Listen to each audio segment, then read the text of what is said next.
Hey, it's Mike. I'm back and I'm ready to do some Hare Krishna stuff.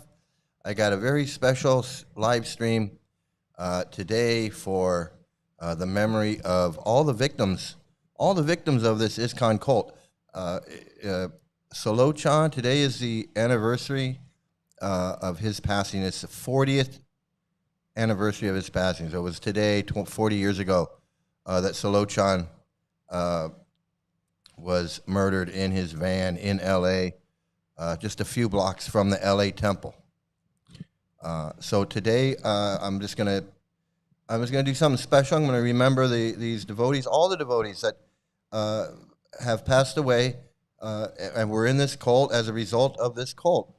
And that's what I'm doing. That's what I'm doing today. So I invite everybody to stick around, join me.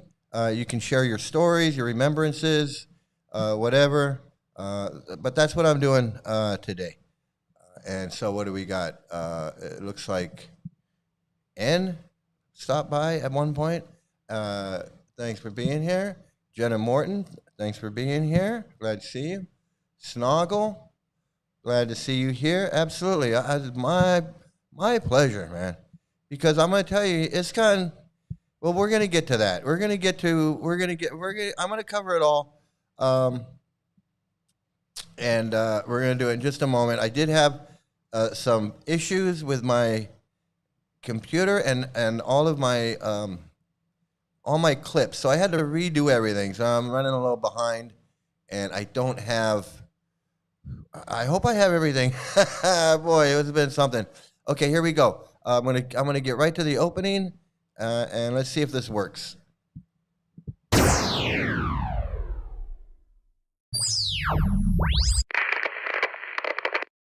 Hello?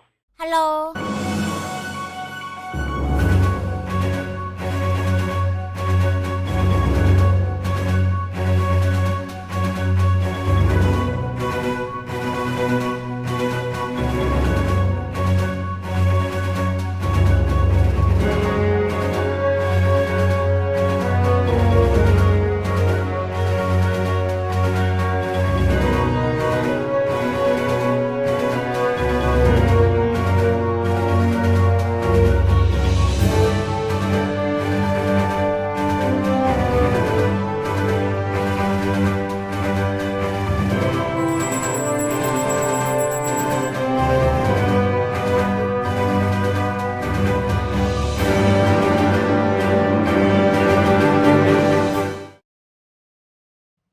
So that came out pretty good, I guess. Yeah, I had to redo a bunch of stuff. So, yeah, hey, fake human, I'm glad you're here. Glad you stopped by, chasing that kiwi. Joe Lynn, great to see you here. Yeah, the adult play school. Yeah, absolutely. I get a kick out of it. I get a kick out of all of it. The snotting, the swimming. I mean, we have to laugh because we can't just be pissed off and angry and depressed. You know, there's a lot of harm. There's a lot of harm going on, but you know, we can. Hey, Rafael. Hey, good to see you here. You know, and although this is a memorial, kind of a memorial. I mean, what can I do? It's a memorial for these people. These people were victims, including my friend Radha Kuhn, Jagjivan, Sulochan, Hladini, so many others. If they passed away and they were in this cult, active in the cult, they were still victims. They may have been perpetrators, but I'm not gonna focus on that. It's the fact that they wasted their life. I feel sad that they wasted even these gurus, even someone like Tamal Krishna. You know, today's a day when, you know, Tamal Krishna, you know, he was a person just like you and me, and he got sucked into this cult. He became a cult leader, and he passed away because of this cult. If he hadn't have joined this cult, he wouldn't have been in that car accident, you know. So today, I just want to focus on the fact that these people lost their lives, took their lives, whatever tragedy happened. because of this bullshit cult. Bottom line. And they are all victims, and it's a shame, and it's sad, and it's a shame. And I don't have the complete list of everybody that's suffered, everybody that's been harmed. We were all, yes, absolutely. I was a perpetrator too. I'm not trying to. That's why, today I'm not getting on their case for anything other than I want to just memorialize them that they were victims. That we remember them being victims. They were brainwashed, manipulated. We were too, and so we know what it was like. And they suffered, and they suffered. Some of them took their own lives. Some of them were brutally murdered, sexually assaulted. All of these things, So today's a day to just send out some good vibes to all the victims of this cult. That doesn't mean I'm not going to make fun of the cult, but I'm not going to make fun of these victims. I'm not here to do that. I'm definitely not here to do that. Duke of Squirrels, good to see you. But I do have I am gonna talk shit about those that deserve to be talked shit about. I'm gonna do that. But not Sulochan or Hladini or anybody that's, it's called the murder. And that's the thing. Okay, so let's get down to it. Okay. We've got Hladini and we've got Sulochan. Has the cult come out and have they recognized any have they recognized Sulochan? Have they ever recognized the fact that they murdered this guy? It's been 40 years.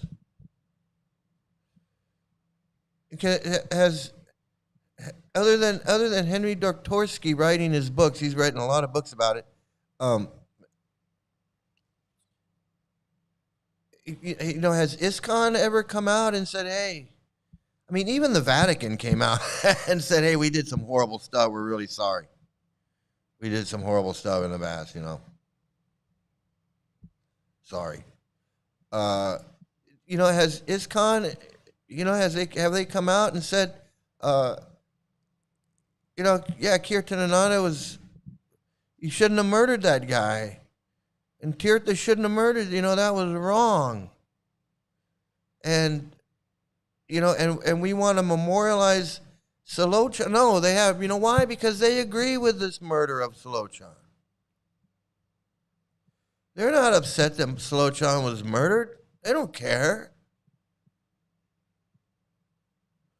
They put Jayananda's picture on the Rath Yatra cart. Jayananda, he passed away from cancer. And Sulochan was shot in the head. How come they don't put his picture on the Rath Yatra? No, because they don't care that he was murdered. Don't give a fuck. Hey, Don, how you doing? Good to see you, man. I was perpetrated for 2 months. I got a bad case of dishpan head. Did you have to clean out the yogurt tub? Did you clean out the yogurt tub? Did you? I got a story to tell you one time. This is kind of funny. So this is another devotee who passed away. Chaitanya Ballava. Maybe some of you knew Chaitanya Ballava. He passed away in an airport. From what I understand, he had like a heart attack in the airport.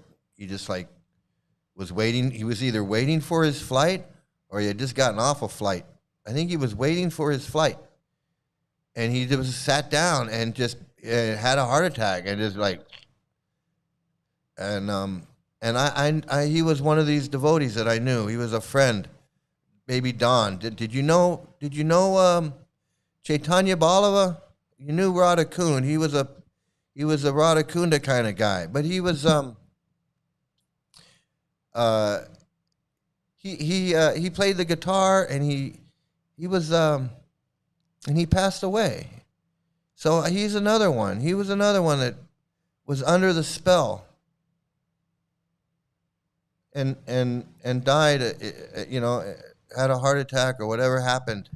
And that was early on. I only met him a couple of times. I met him a bunch of times in L.A., like within 6 months or 8 months.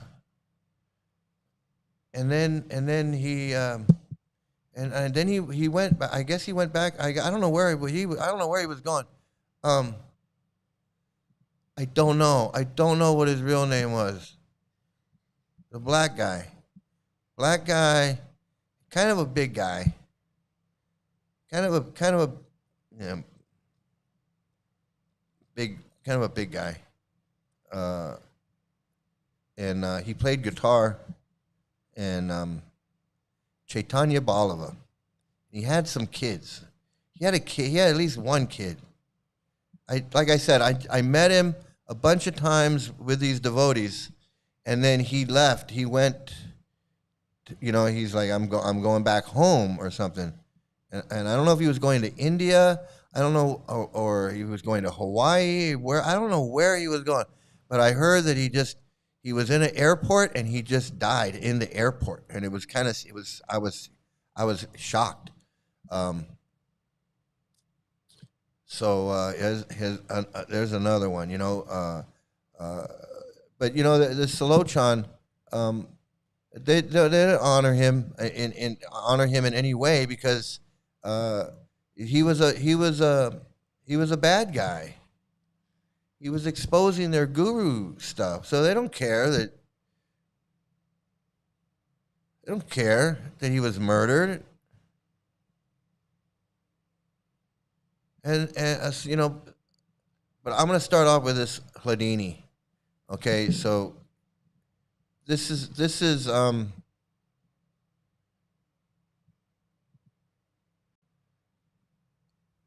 was last year, I guess. 2025. They did a memorial celebration online. I don't know who did it, but I guess devotees from around the world got together. But they just say that she was a dedicated servant in the African preaching effort of Bhakti Tirtha Swami.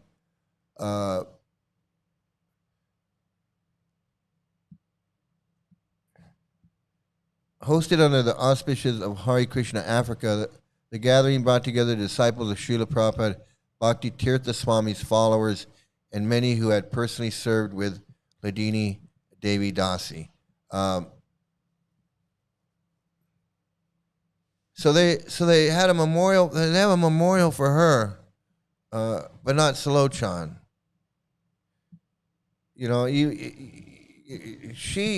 She gets to be celebrated, even though she was sent into a war zone by these creeps.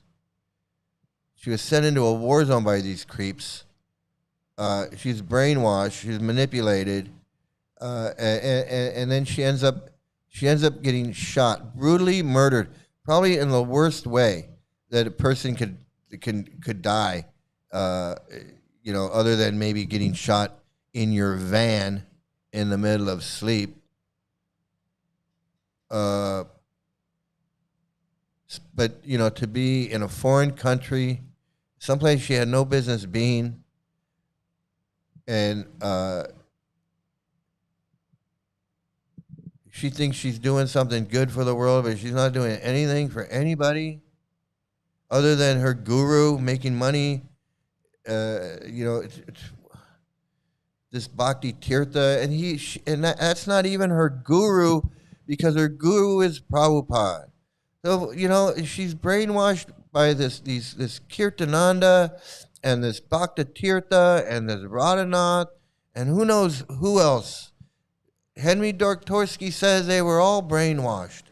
They would have done anything that these people said, and they did do anything. He said this woman went to Africa and got killed.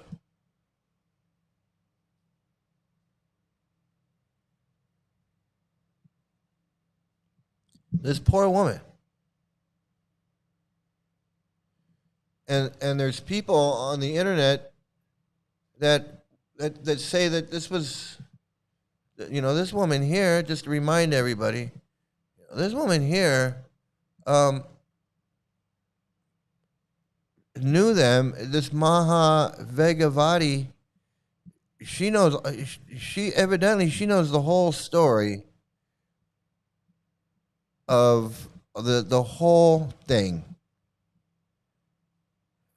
and she's been telling the story for a while. I remember when I first heard it. She's been talking about this, about there was some kind of a fall down, some kind of an affair. It just he was sending these women to Africa to get rid of them, to get them out, so that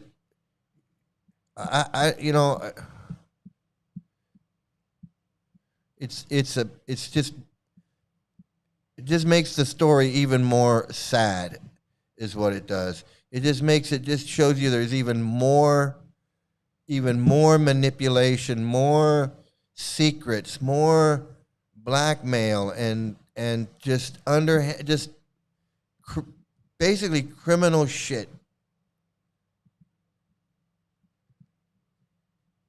And this has to do with New Vrindavan, with all of these characters from New Vrindavan. She was at New Vrindavan.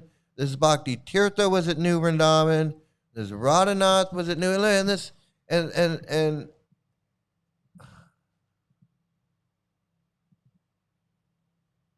let me show you here.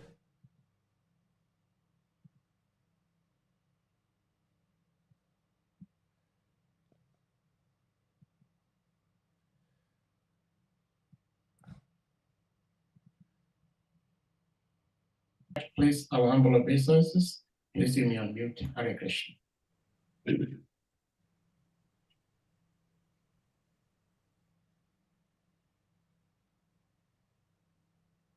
Can you hear me?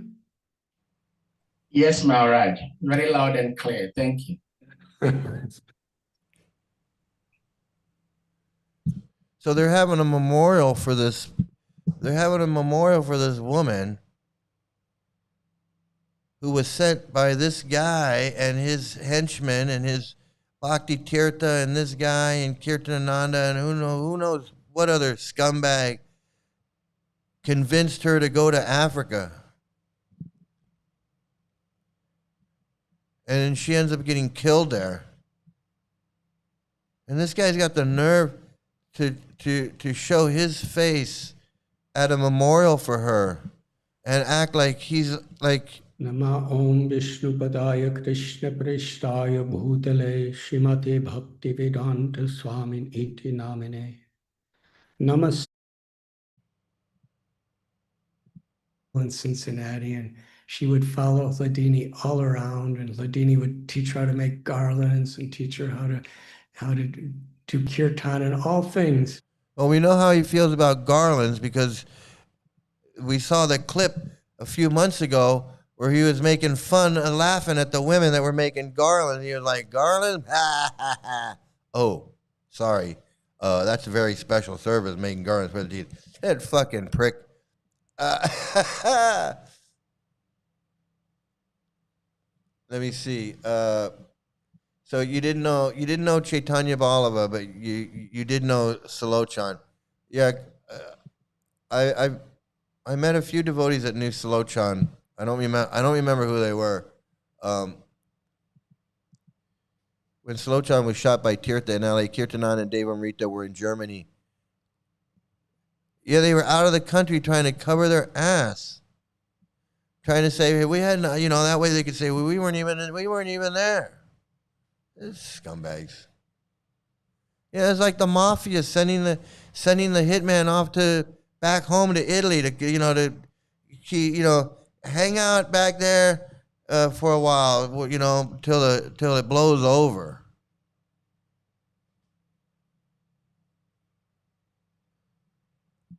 Yeah, Don's been around. He joined in the old Detroit temple I was in. We went out on book distribution together, just him and me, many times. Wow, man, that's. I'm sorry, I'm really sorry to hear. You it sounds like you had a really, you went out with him a couple of times, man. I know how that is. That's like, I met Chaitanya Vallabha just a few times, but I felt like he was a friend because it was that kind of a thing. Like you're hanging out, you're chanting, you're talking, you're doing Krishna stuff. It's it's kind of like trauma bonding. I guess they call it trauma bonding.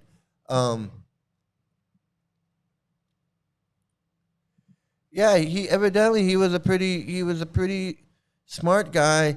I think, Don, I ain't trying to start no controversy or nothing, but I think probably Sulochan was probably on his way out. I mean, I think if he would have kept digging, and if he hadn't gotten shot in the head, if he had kept digging and kept researching, and I think he probably would have just said, I'm done with this. Especially if he knew they were looking to, I mean, I don't know. I can't say. Everybody's different. But it just sounds like he was on the road to waking up. That's what it sounds like to me.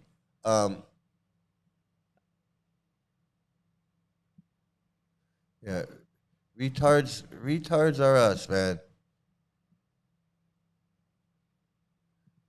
You think he was on the way? He was on the way to waking up. I think so. I mean, I think so.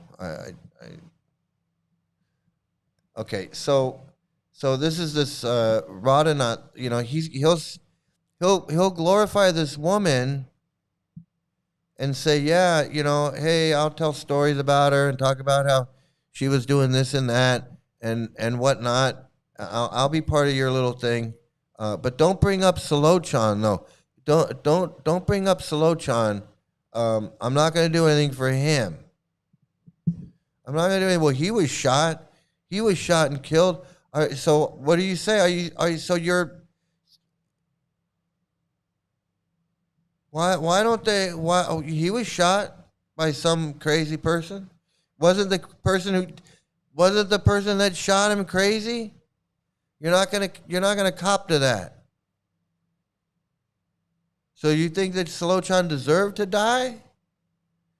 And that Tirtha did some great service? Is that how these people think? This is exactly how they think. They got Jayananda's picture on the Rath Yatra cart, but they're not going to put Sulochan's picture on there.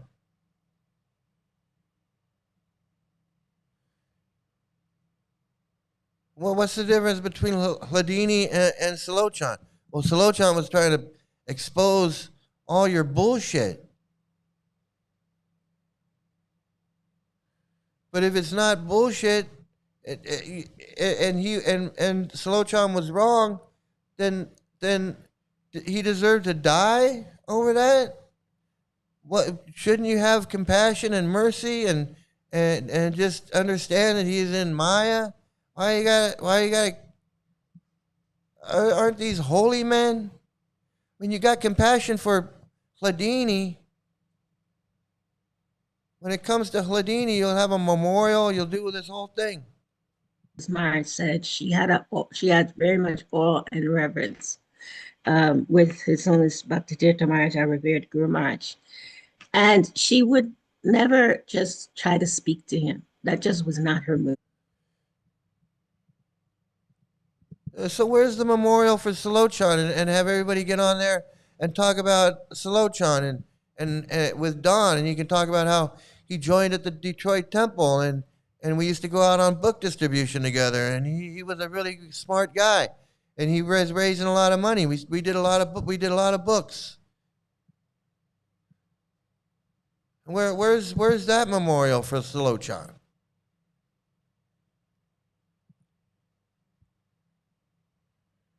They even made a little video about her. Hare Krishna. The death squad arrived at the Hare Krishna temple in the early morning hours. Hladini Dasi shouted, "Better you kill me than kill them." She gave up her life protecting other devotees without a second thought. Hladini Dasi. Sunday, October 3rd is the anniversary of the day in 1990 on which Hladini Devi Dasi was brutally They act like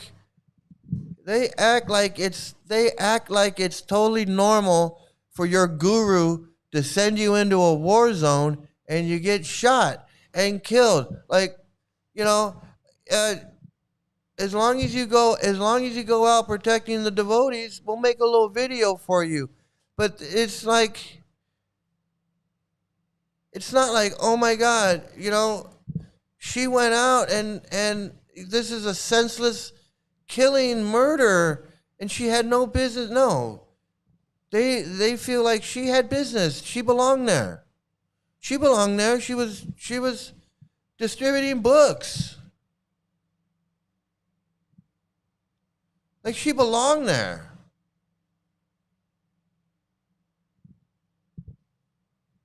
They just talk like it's normal. It's normal to just go and die in a war zone. gunned down by an extrajudicial firing squad in war-torn Liberia in Western Africa. The death squad arrived at the Hare Krishna temple in the capital city of Monrovia in the early morning hours and ordered the devotees to come out.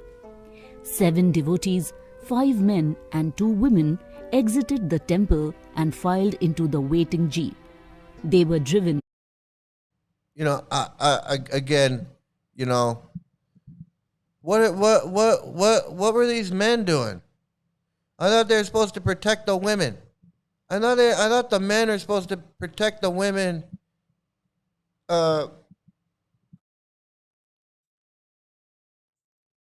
How many men?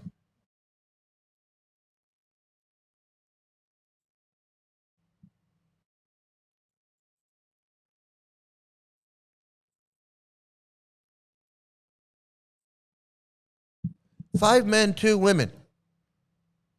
5 men, 2 women. And when she jumped up and said, "Don't shoot them, shoot me," the men didn't do anything. The whole time, she's the one that jumped up and said, "Don't shoot." The men didn't do anything like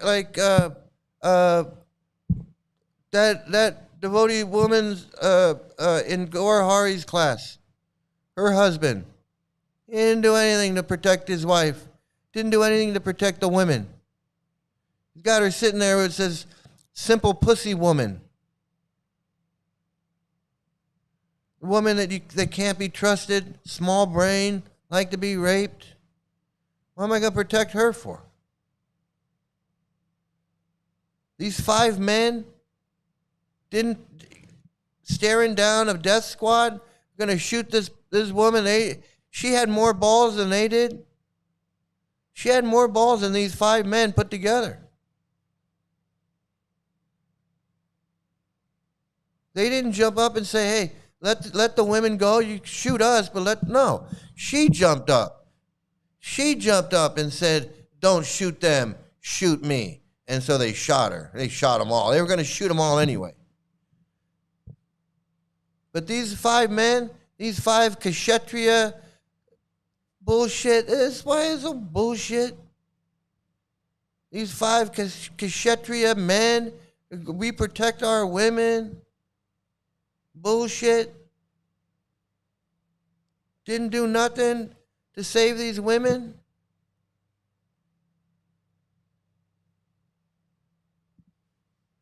Fucking hey, man.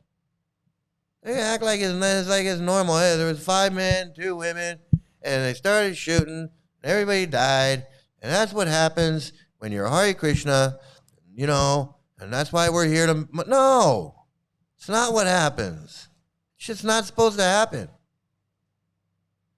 This video is like a high school driver's ed video. That's what it sounds like. Filed into the waiting jeep. They were driven a short distance to the Sturton Bridge, where the devotees were forced out at gunpoint and herded onto the sand next to the river. The leader announced that only the men would be killed. Thus, Hladini, a woman, knew she would not be killed. As the leader raised his weapon to fire the first execution volley, Hladini Devi leapt forward and attacked him with her bare hands. She shouted, "How dare you kill the devotees of Krishna? Better you kill me than kill them." Hladini was the first to be shot. Hladini was born on January 16, 1949. Her parents gave her the name Linda Jury. Later, she received the name Hladini from her beloved Guru, His Divine Grace A.C. Bhaktivedant Swami Prabhupada, the founder Acharya of the International Society for Krishna Consciousness. Hladini grew up in a suburb of Detroit with her older brother and sister. She had many friends and lots of pets, including a dog named Pepperdoodle and a frog named Herbie. You know, I understand the sentiment of trying to make this like a memorial little video for her, but knowing the truth of what happened and the fact that she didn't need to be there, she didn't belong there, she didn't want to go there, and with this information that there was probably some weird shit going on with Bhakti Tirtha Swami and who knows what with these people from New Vrindavan where they put out a hit and murdered somebody. They already got that on their record. This is Dave Amrita and Radhanath and Kirtanananda and who knows, Henry Dorktorsky was there. Who knows who else was there? She died for this cult. What a waste. That's why I say it's a friggin' death cult. She jumped in front of a gun. She jumped in front of a gun, so deluded, thinking that she was gonna save. And I have to say, she was trying to protect these people. She had more balls. She had more balls than these men. It's really it is really sad.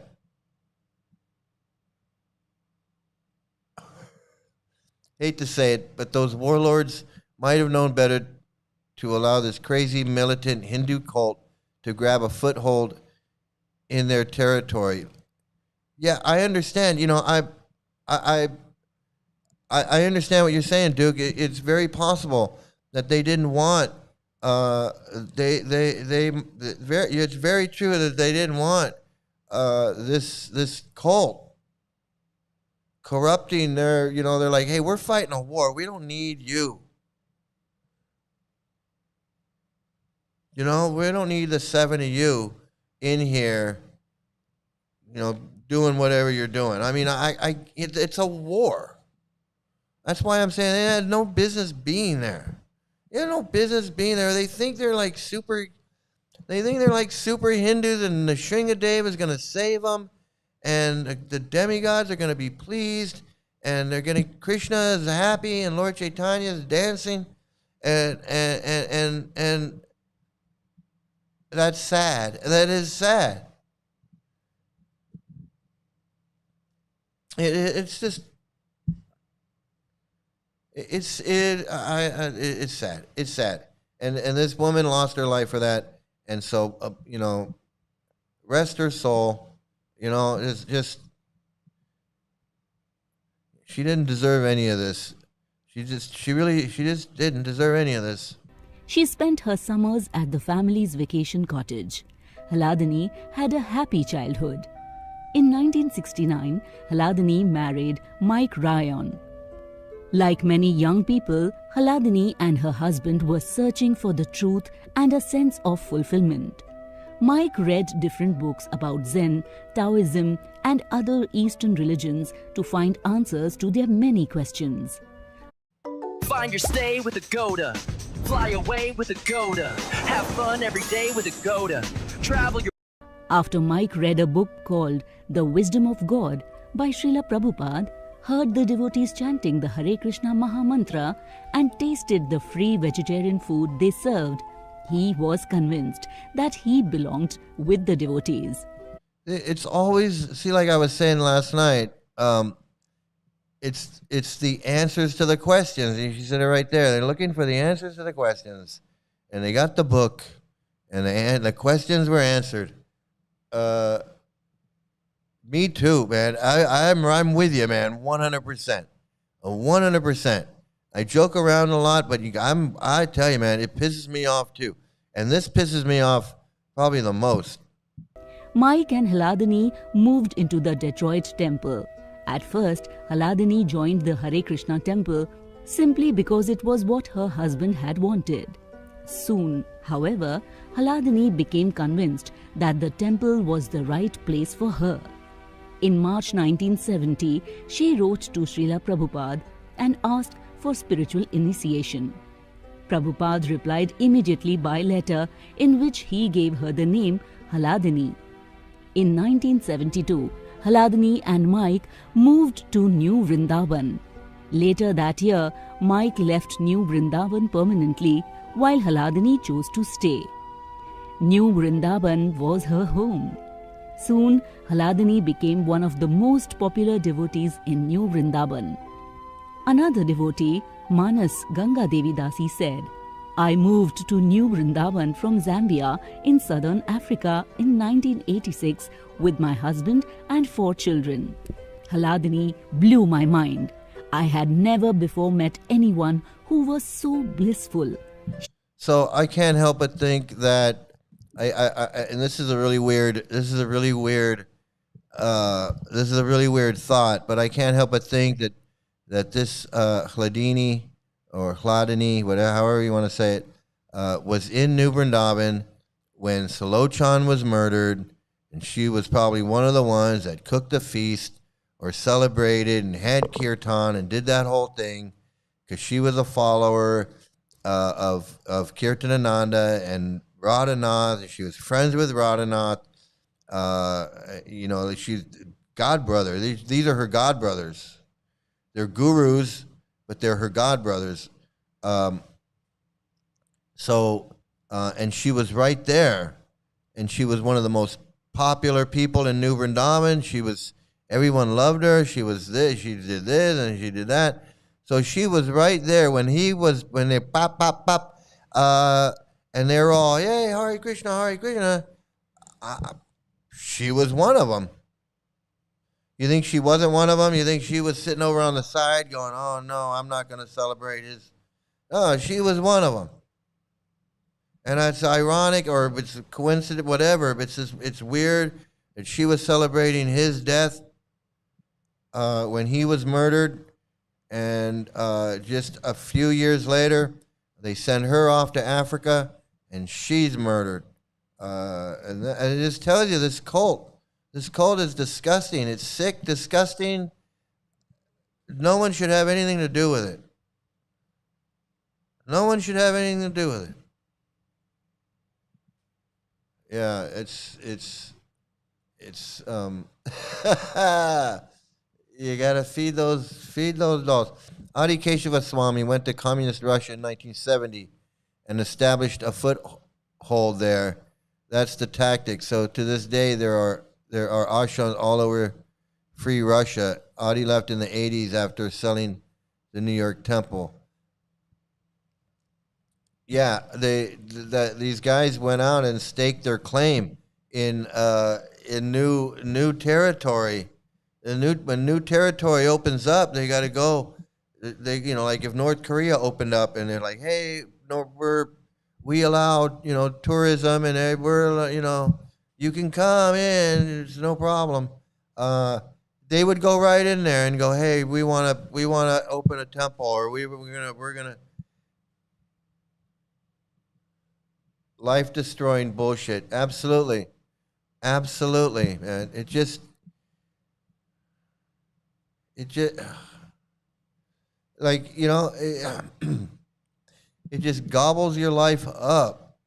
And I remember I was so excited. I was so excited when it was like 97, and I was going to India for the second time.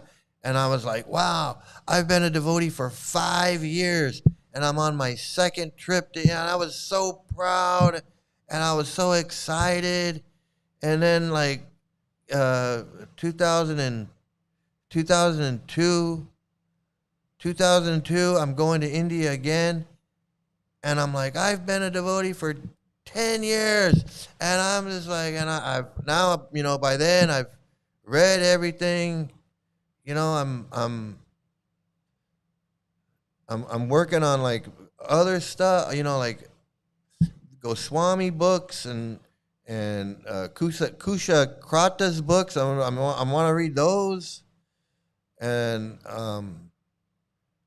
just, yeah, I got the CD-ROMs now, and I'm just like overloading, overloading with that crap. So proud, so excited that I had 5 years, 10 years, 15 years. I'm like, I've been doing this 15 years, man. Boom, boom, boom, I can dance. Boom, boom, boom, I'm dancing. Sing it with me. And I'm then you'll singing. know. Boom, boom, I'm yay. boom, boom, boom, man. I'm that was me all the way.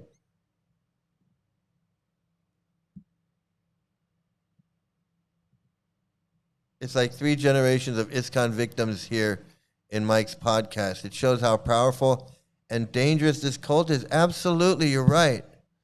You're right. It's you got sick a lot in India. I got sick. I've been sick a couple times. The first time was the worst, but I've been sick. I've gotten a little something, I think, every time. I think every time I've gone. And the last time I went, I got sick on the way back. I got sick. I started feeling sick the day before we left.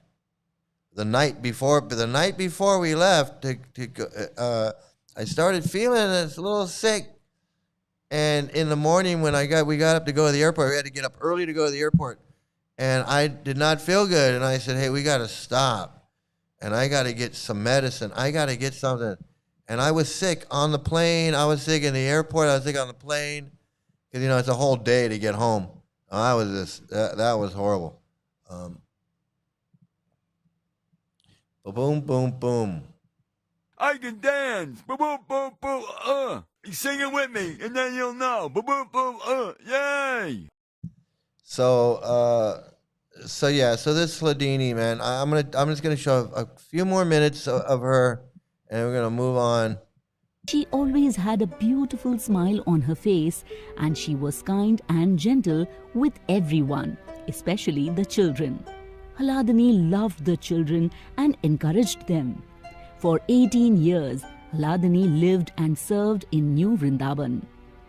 In December 1989, Hladini made the painful decision to leave the place that was so dear to her and travelled to West Africa. The devotees there. She made the painful decision to leave a place that she'd been for 18 years that she loved so much. Well, why did she leave? Why? What? She just decided, I'm gonna go to Africa. She just decided one day, December whatever day it was, December 15th or whatever she said, 1989. She made the difficult decision, the pain, whatever, to move to why? She doesn't explain that. It's just like what? Well, why?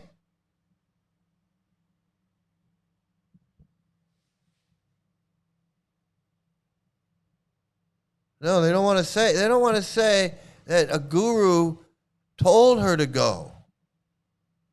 They don't want to say that. They just want to say she made the painful decision to get up and leave the place that she loves so much. Well, why did she get up? Why was it painful? Why did she make that decision? It makes no sense.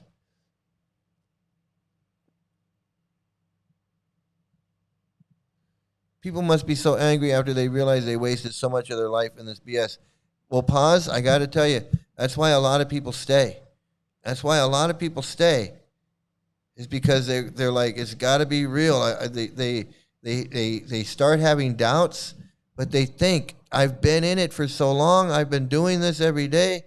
It's their whole identity is wrapped up in it. If they leave, They're no longer Sri Mukunda or whatever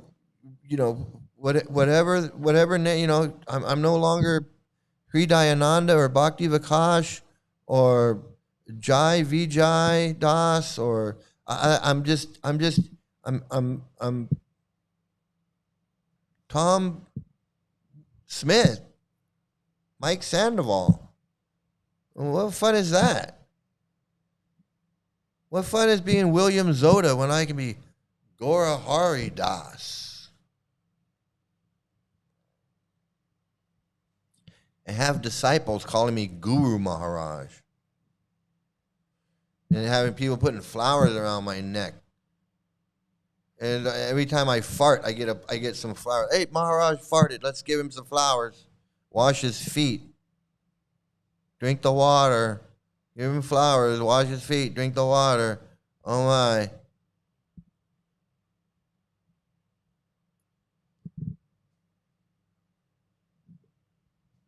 I'm pissed. I'm pissed. I'm pissed. I try not to think about it, but I'm pissed. When I do think about it, I get pissed. I get pissed off. I'm not gonna pretend like I'm some swami, and I'm just like, like I'm Yoda or something. Oh, those years were gonna pass anyway. So what is it's all water under the. No, fuck that. It's fucking cult. Didn't her husband dump her? Well, I think he stayed. I think he stayed as a devotee, but I don't think they stayed together.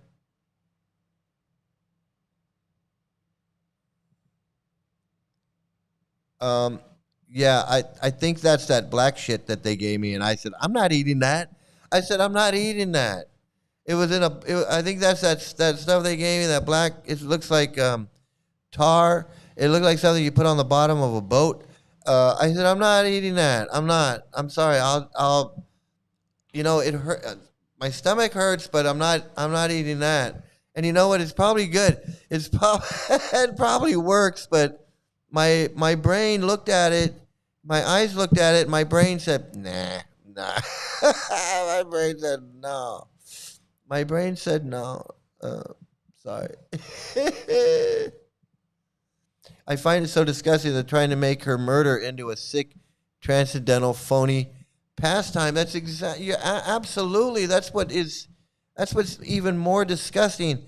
Like they want to memorialize her, but they want to whitewash and pretend like it's like some transcendental pastime. That it just. This is what happens sometimes. You're serving God. You're loving God, you're serving God, and you get shot in the face. I mean, I don't know. Sulochan, he got shot in the face. This woman got shot. I mean, sometimes you got to take a bullet to the face. I mean, that's called service. I don't know. You call me crazy. You call me fucking nuts, okay? But I don't think taking a bullet to the face is a transcendental bliss. I'm sorry. It's not. Cult tactics are simple. Minimum transparency followed by fungus smoothies of holy creeps. I know it is. It's just the foot fungus smoothies, man. Yeah, martyrdom makes really. Oh yes, because you too can be a martyr. I mean, look, if you're lucky enough to become a martyr, we'll make a little video about you, and we'll all talk about you. And Radhanath will come, and he'll talk about how cute you were when you were a baby, and how you made garlands with a deity. I know it's I think it's one of the oldest scams. I think it's the oldest scam on the planet. That and the 3-card Monty with the coconut, the coconut shells with the. Find the walnut under the cup. That's an old scam too. I think monkeys figured that one out. I think monkeys were betting bananas with the coconut. They were like, hey, and he'd be like, and they're like, no, and he'd be like, monkeys are. But after that, After that, I think it's the guru scam. I think that's the oldest one, man. Yeah, all these myths. St. George, Joan of Arc. I don't. Yeah, they say if Krishna really loves you, you get a bullet to the head. I guess you get a bullet to the face, the head, anywhere from here up that's the love zone. That's when you really know God loves you. Is when the bullets start flying. When the bullets start flying, man. It's Does anybody eat the foot yogurt? Oh man, pause. You don't even want to go there. You don't even want to go there, man. I'm telling you, you don't want to go there. You don't want to go. Okay. I told you we were gonna have some fun. I mean, it's a serious memorial, but hey, it's kind of like it's a memorial, but it's also a roast. It's a roast of these guys, not the victims, but it's a memorial roast. It's a memorial roast, is what it is. I'm not gonna lie, but I got something special I got to share with you, because I got this. He didn't have that dream. I did. And now I got this. Well, isn't that special? What is that special? All right, so now let's get on to this one. Oh no, not that one. Okay, this one. So there's a lot of videos and a lot of articles about Sulochan, and you can look that up. There's documentaries made on Netflix and Monkey on a Stick, and Henry Dortorsky's got he wrote like 4 books, he got like a whole encyclopedia, and he's pretty much the expert on Sulochan's murder. Although I don't agree with him 100%, but he does consider himself the expert, and he's written 4 books. So I would imagine that would make him the expert. Hey, AJ, good to see you. Shalom. Yeah, I don't know how much. I don't know. I know, me too, man. I just got some bad news on that. So I gotta lay off the foot fungus. If they're low fat, if it's a low fat foot fungus, the low fat foot fungus smoothie, then I might. No, I'm not taking part. I'm not taking part. The dreamer, man. But okay. So first of all, this Henry Jolicoeur,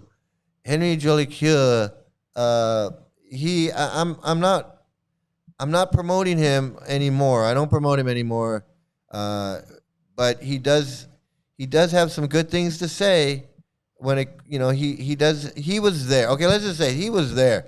He was in New Vrindavan. I don't know if Don knows him, if Don knew him, but maybe some of you knew this guy.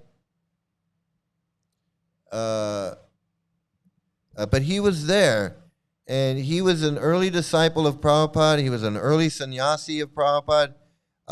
He knows shit.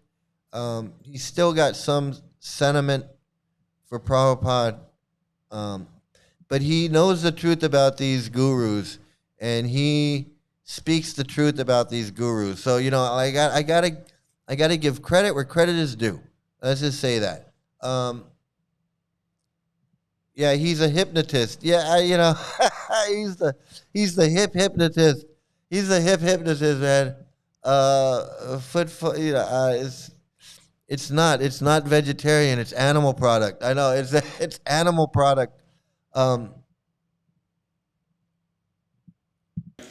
a French-Canadian hypnotherapist that has worked with thousands of clients, and my special field of interest and study is brainwashing and mind control by cults. Today I would like to give another book review for the book Gold, Guns, and God by my friend Henry Darkovsky. This book, like his previous book, Killing for Krishna, described but in more detail the assassination of Stephen Bryan, Sulochan Das. But before I go into the review, I would like to say that I have a lot of love and respect for Henry Darkovsky. He's a wonderful man, now 66-year-old, an accomplished musician, accordion, piano, organ. He's a prolific writer. So all I can say, look, you know, he's going to go on and on. He's going to go on and on. And I got to, all I can. No! I can't take anymore! I've had it with you! Hell! Shut up! Shut up! Shut up! Yeah, I can't. I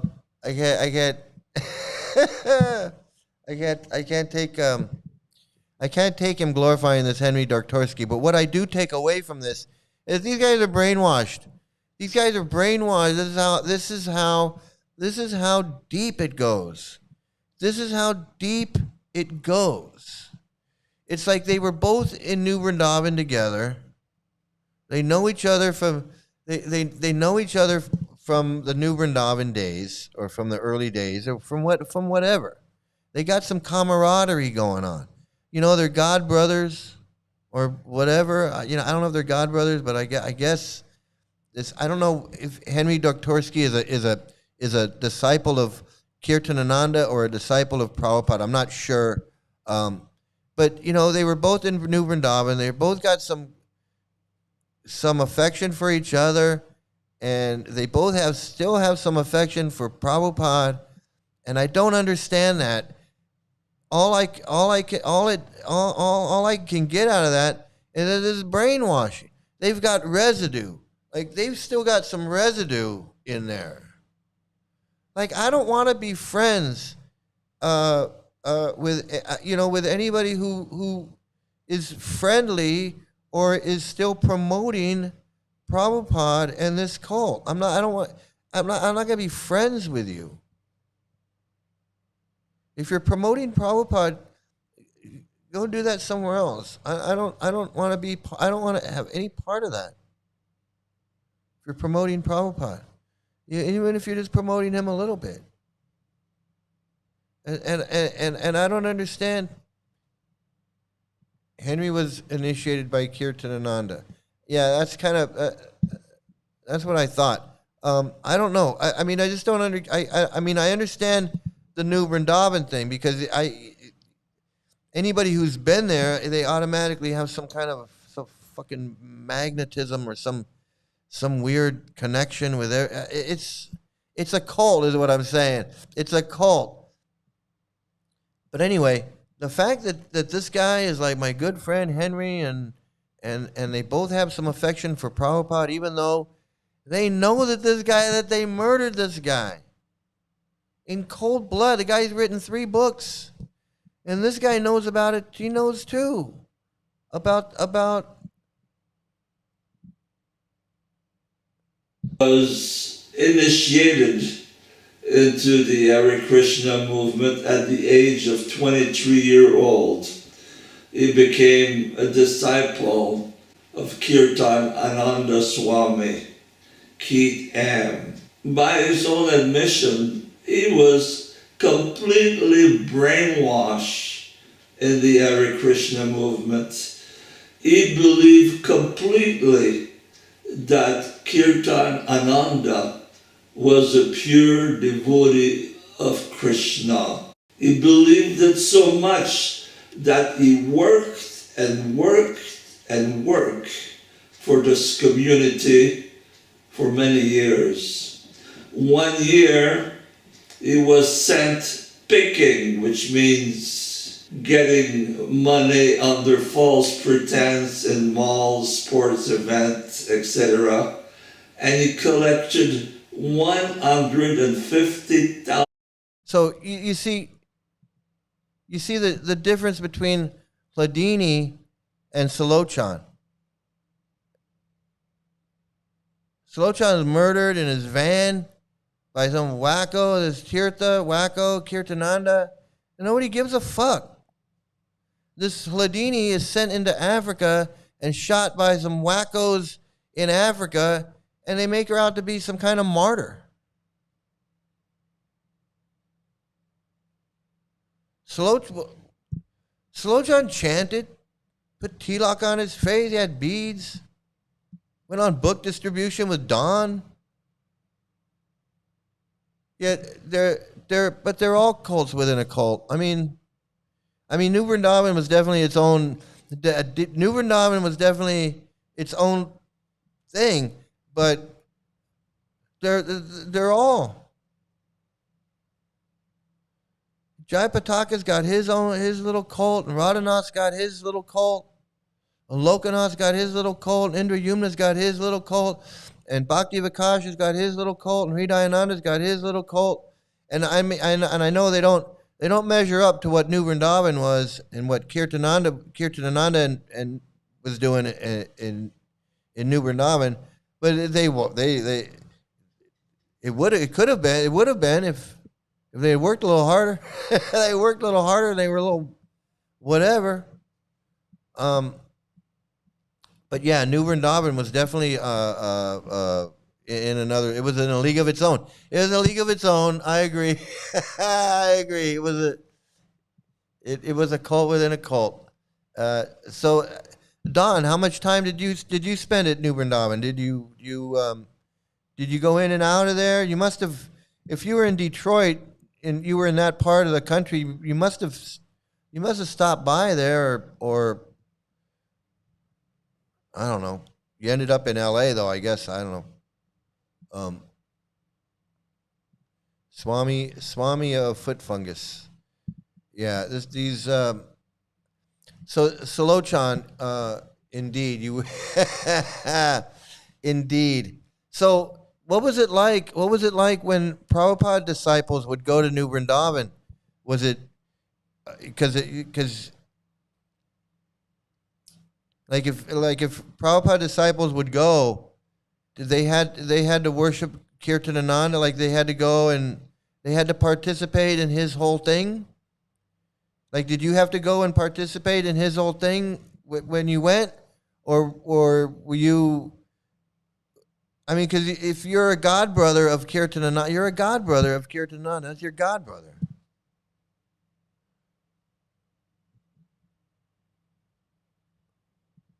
New Vrindavan was a serious red alert within this cult. What they did, glorified the killer. Radhanath gave him a dunda. Yeah, I know. That's what I'm saying. And Hladini was there. Hladini was there. She was part of it. She was part of the glorifying and all of that. It's weird that these two, that she was in New Vrindavan when he was killed, and she was there cooking, cleaning, doing whatever. That's just to me. It's crazy. And then she ends up getting sent to Africa and getting killed there.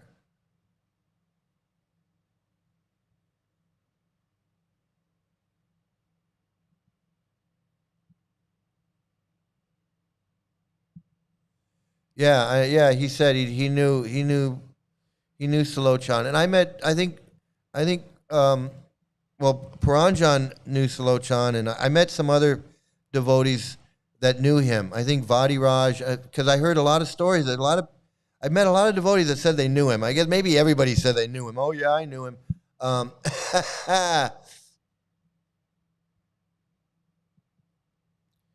literally hitchhiked to the first New Vrindavan festival. I was just a young little Karmi. Wow, man, that's wow. That's really something, man.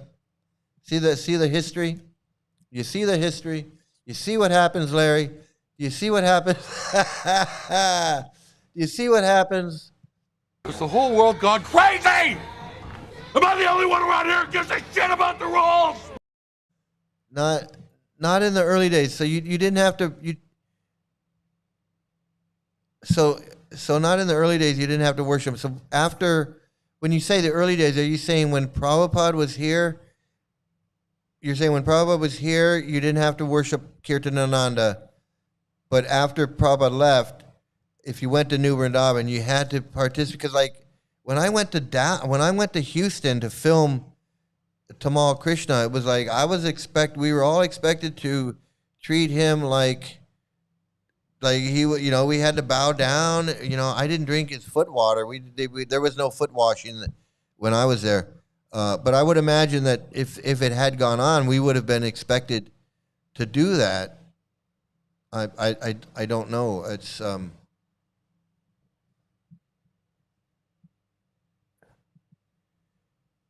yeah. It's anything's possible.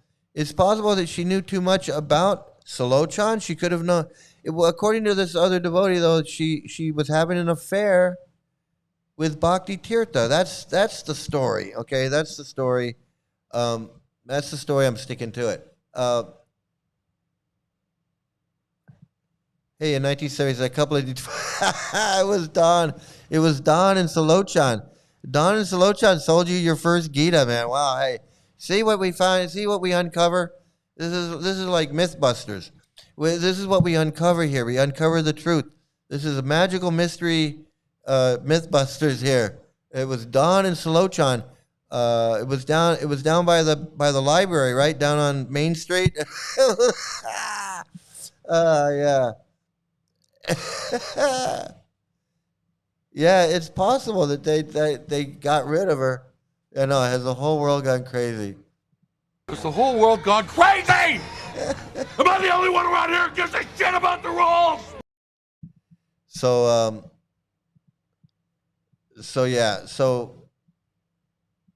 that was definitely Don and Sulochan sold you your first book. It started before he died. Oh, I guess it did. I guess because he had a falling out with Prabhupada. I don't know. There's a lot of stuff going on, but so that's the memorial portion of the stream today. So I just wanted to say, in memory of everybody, Jag Jivan, Radhakunda, everybody that's suffered, everybody that's been harmed, all the kids. I don't know all their names, but one day we'll have to do something like that.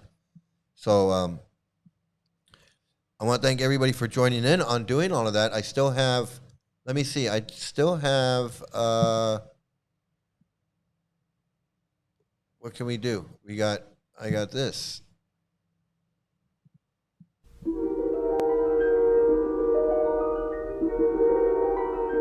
There is a fifth dimension, beyond that which is known to man. It is a dimension as vast as space and as timeless as infinity.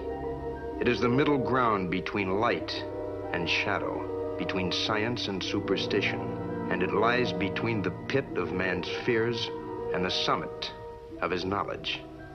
This is the dimension of imagination, of imagination, of imagination, of imagination. All right, it's the dimension of imagination. In early 72, 73, he wasn't worshipped the way he is later, that's for sure. It was just he was just one of Prabhupada's sannyasis. Yeah, okay.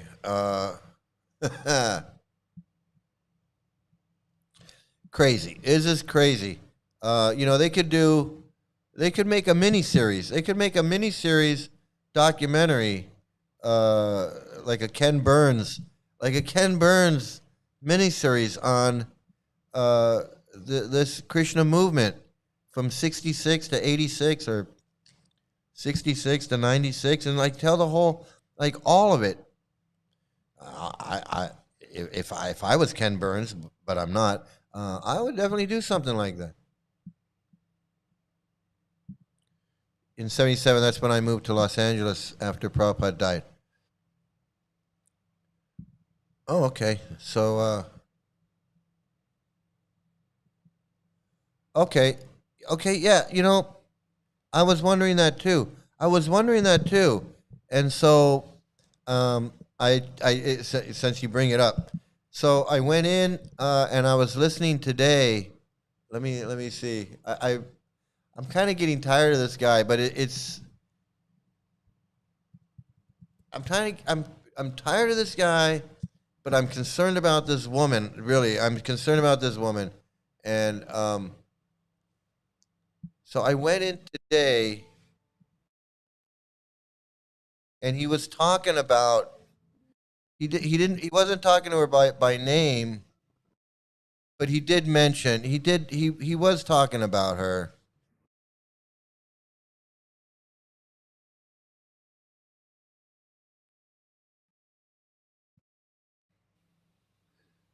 Can they teach you how to transition from this material universe to the spiritual universe? So he was talking about people that aren't loyal, people coming into his group and they aren't loyal and they have problems and they have alcohol problems. He was saying this today. They have problems, they have alcohol problems, and they bring their problems in, and how he doesn't want people like that in his group. He was going on, and I can't listen to him for too long. It's irritating to me, especially to know that there's people that are worshiping this guy. That's really what drives me nuts. Is that there's people that worship him like they're crazier than he is. Right? Isn't that right, Lewis Black? If you see somebody who's crazy and you don't realize they're crazy, then you're fucking crazy. Absolutely. But he was talking about her, and he was putting her down, and he was talking about, if you want to come in, you come in. If you don't, you don't. But don't bring your alcohol or this. And then he was talking about some other people too. I guess he's had some other people that have come in there, and I guess they've told him that I guess they told him, you're full of shit. And so he was talking about them. He was talking about them too. The people that, just like any other ISKCON guru, if you're not hearing it from the right person, you're not going to get it. You got to be surrendered. Oh, and he was talking about you got to serve. You got to serve. You got to do service. And it got me wondering, like, what service is he telling them to do? Like, what do they got to do for him to do service? And I wasn't gonna sit there and listen to him go on to figure, to find out what he's talking about. But he was definitely telling them that they got to serve him in order, to get this knowledge, to get this whatever. And this Radhe, she's an alcoholic or something. That's what he's saying. And he doesn't want. So basically, he doesn't want her in there, even after she humiliated herself and did the whole thing online, all of that, and all that tells me. What that tells me is that he's full of shit. He's delusional. These people are delusional. This shit is dangerous, and that this woman wants to get out. This woman wants to get out, and she can't get out. She wants to get out, and she can't get out. She hasn't contacted me. It sounds like maybe. I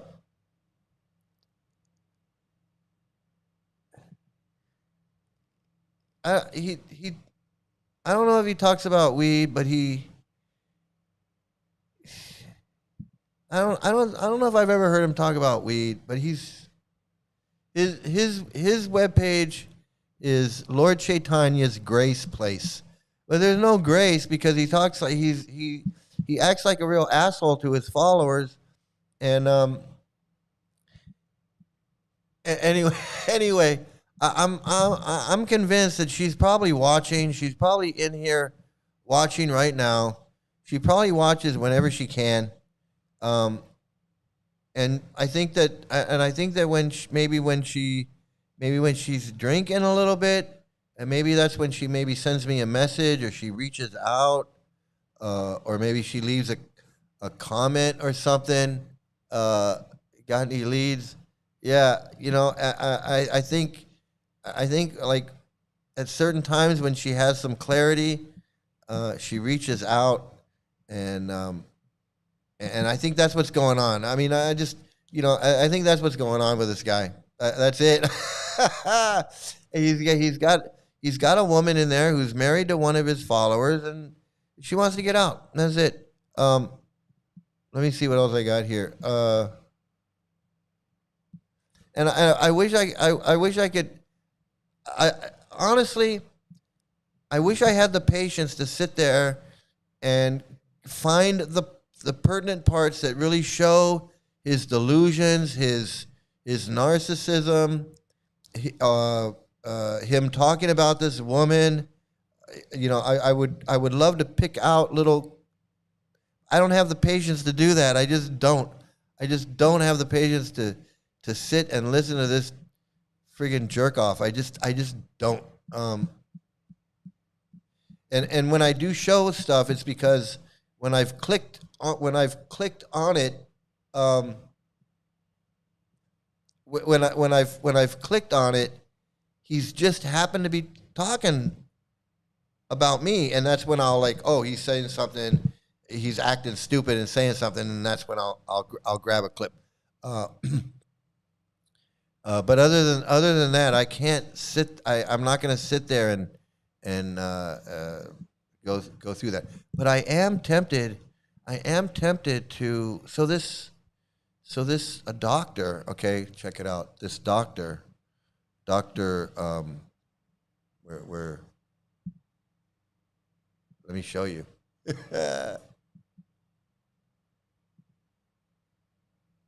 This Dr. Grand.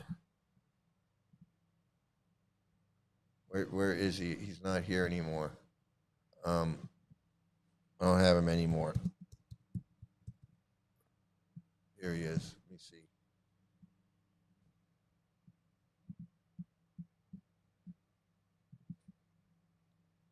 So this guy, he actually, you're gonna believe this. You're gonna believe this. So this guy actually, he analyzes people. He has these videos where he's got like that Dr. Jang guy, and the woman in the car, and people on the internet, Rob Reiner's kid, the Chud the Baiter guy, you know, and he says, you know, like, what's wrong with these people? So he kind of like, I guess he kind of analyzes them from their videos. You know, he's got like this one: girl dropped off babysitter, Halloween party host murderer, daughter kills mother, wife killed by violent shower, false confessions. Right. So I guess he watches videos. He watches videos and then he analyzes these people. And I'm gonna contact this guy. I'm gonna contact this guy, and I'm gonna send him a link to Agora Hari, and say, can you analyze this guy? He says he had a dream and he became a guru, and that Jesus sent him, and then this dead guy came to him in a dream and told him he's a guru, and now he's got an internet. A YouTube where he's got this woman, who's trying to leave and she can't. I mean, I gotta send him a link. I gotta send him a link so he can check it out. I mean, he probably gets a lot of stuff. I don't know. But I think it's funny. I think it's funny. Yeah, she's drunk dialing. She's drunk dialing me. She's drunk texting me. She wants out of Gora 99 Dreams. She wants out of the William Zoda group. She wants out. She really wants out. And he does. He talks like he cusses a lot. He thinks, I'm going to tell you right now, he thinks he's Nityananda. He thinks he's this avadut, like he's beyond anything. Like, he thinks he thinks that's why he's blowing his nose, and he thinks he's he's like an incarnation of Nityananda or something. And so he can swear and cuss, and he can call women silly pussy woman, and he can say, fuck, man, we're Rupanuga, man. These asshole, he talks like that, because he's in this crazy advanced state of mind. He's in this, he's exhibiting ecstatic symptoms.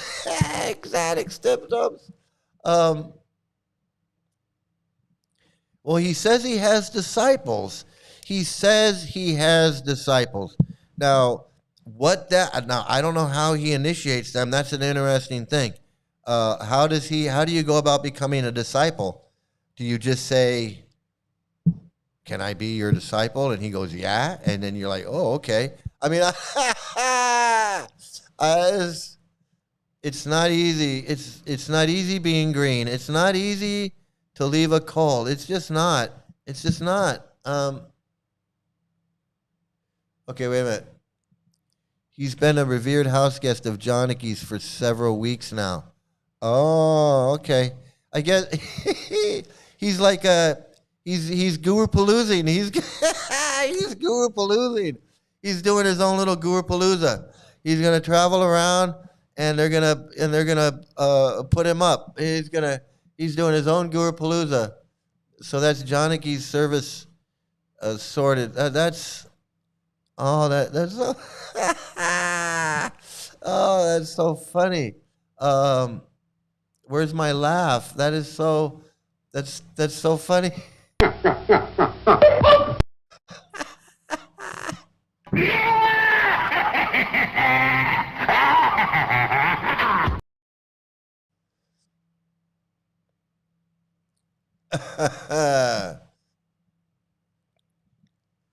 That's what they do. Free accommodation. Boom, boom, boom. I know. He knows it. Rafael knows better than anybody. Rafael knows all the ins and outs. He's like, I can dance. Boom, boom, boom, You sing it with me, and then you'll know. Boom, boom, boom, yay. He's gonna Gora Palooza. He's gonna Gora Hoodie Palooza. He's gonna Gora Palooza around. He's gonna Gora Palooza. Oh man, it's so funny. He's gonna. Man,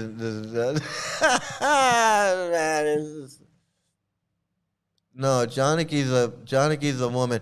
Janaki's that woman there.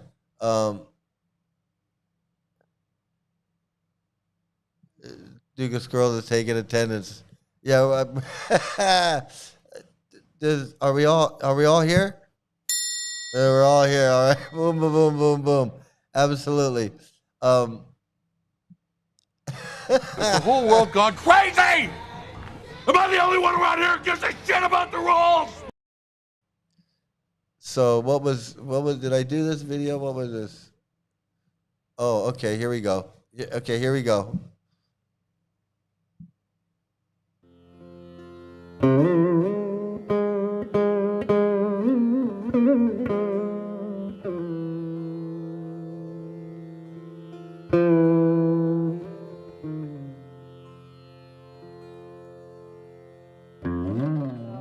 Gurudev, he was, in the early days when I went there, we'd do parikrama, and there were only, I think, 2 buses, 3 buses at most, and Gurudev would ride on the buses with us. And these were, not luxury buses. They had hard wooden seats, and we stayed at these old dharmashalas and have to clear out the cobwebs, and Gurudev performed, austerities along with us, and he'd squat down over the drain and brush his teeth alongside us, and it was, just all family, and it was. Oh my God! Yeah, I was waiting for that. I'm so glad. That's exactly what I wanted. Gentleness on steroids. Oh yeah, Gurudev. He rode on those dirty, nasty buses right along with us.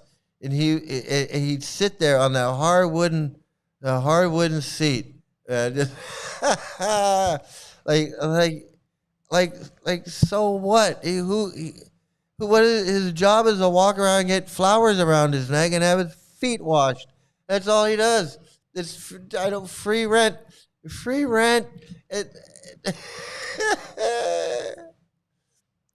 Maybe they're experimenting with a little sahaja.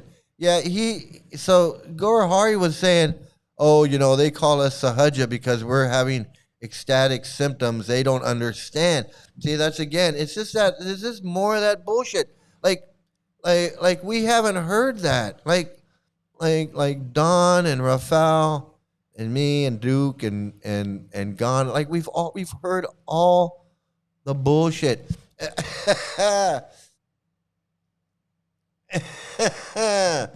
Gore is avid hoot beyond any distinctions. Once you've got a dream, you're special. Once you dream, man. Once that dream happens. Once the dream happens. He didn't have that dream. I did. Once it's. Well, isn't that special? It's special. You're special. Once you have that dream, it's so special. No one can ever take that from you. No one can ever take that from you. It's so hilarious. He has boasted about how well he is treated when staying with these older single women. Yeah, I can't take his crap. I know. They're all ISKCON rejects. They couldn't make it in ISKCON. They're all like this Radhe. They're all like this Radhe. They can't chant rounds.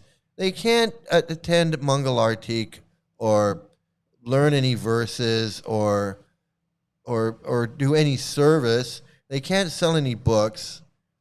They can't collect money.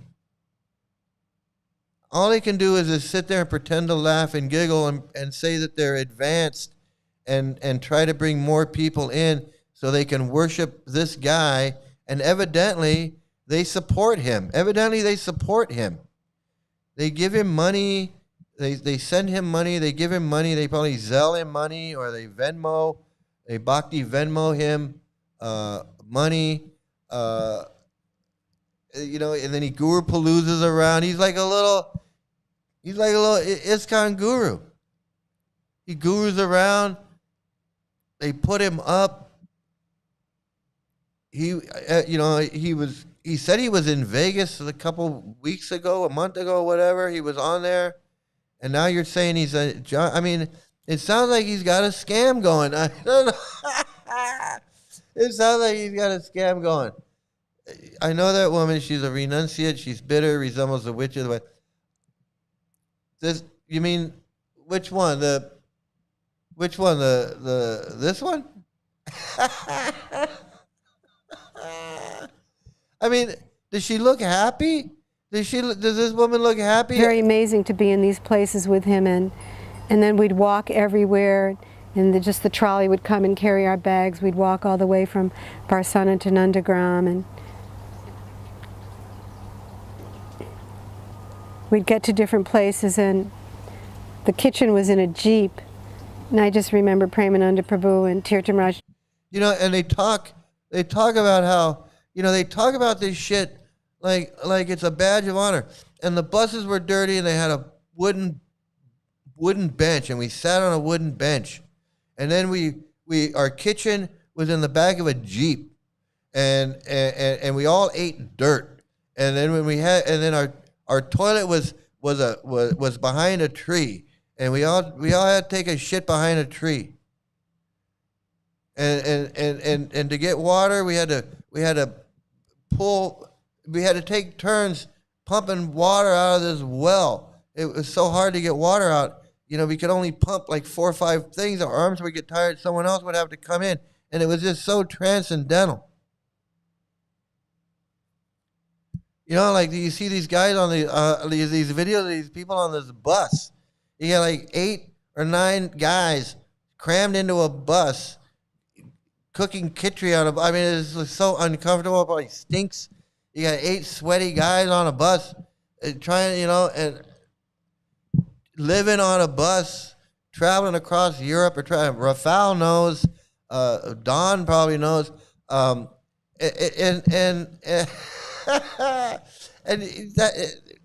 that's supposed to be a good time.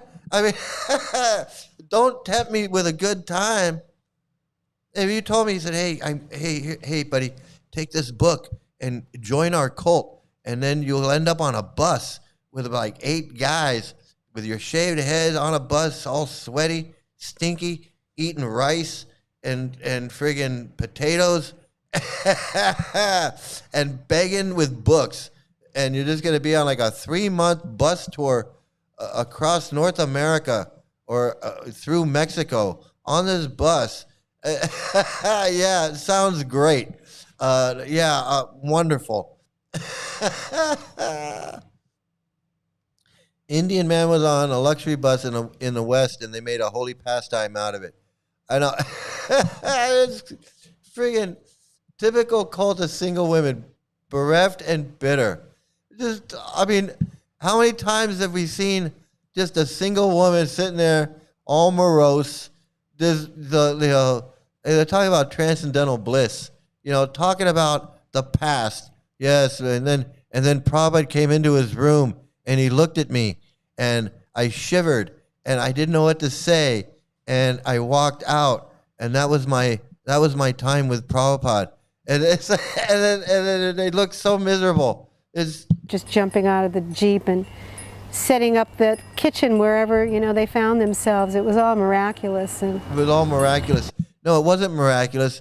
It was a pain in the ass, and you just told yourself it was miraculous so you wouldn't cry. And that's it. That's it. He's enjoying the good ride with his women.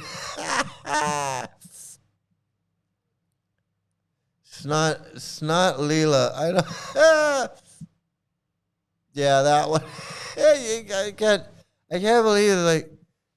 It's so funny how like I see a video of Tirtha and or Tattva Darshan, and I'm like, hey, that's the guy that blah blah blah. Or I see another video of the guy and I go, hey, that's the guy. I know that guy.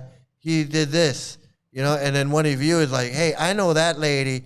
And then someone else is like, yeah, I know that guy. And then Don's like, hey, I distributed books with this guy. It is so crazy. It is so crazy. Gora and Mannequin having a little Rasa Leela in a garden. Highest Tattva. Gora is beyond dimension of fabrication. It's he's pretending he's baby Gopal, and these older women are Mother Yashoda who feed him on their dried up boob. he's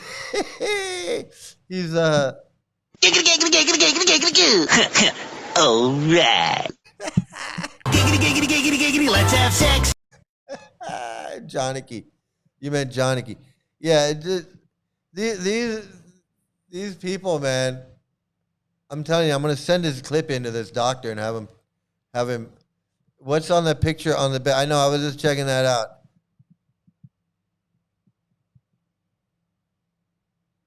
We can't really see it. There's our Guru Day right there. The third year I was with Guru, he was on our bus with us. I was sitting just behind him.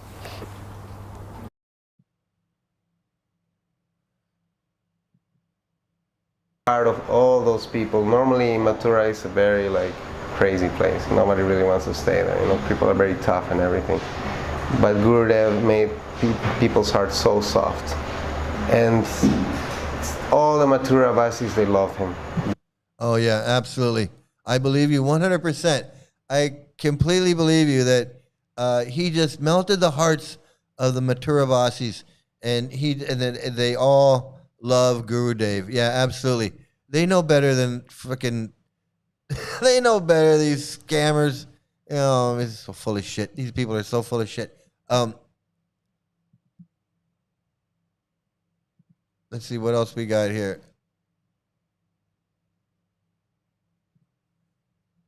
These are some that were sent in by Tim.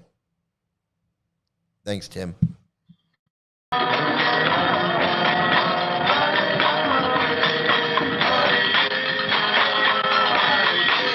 Hey, is that you, Don? I'm just kidding. I'm just kidding, man. That's Don. That's Don. That's Don before he actually joined. That's Don when he was just starting to read the book, and he hadn't cut his hair yet. He's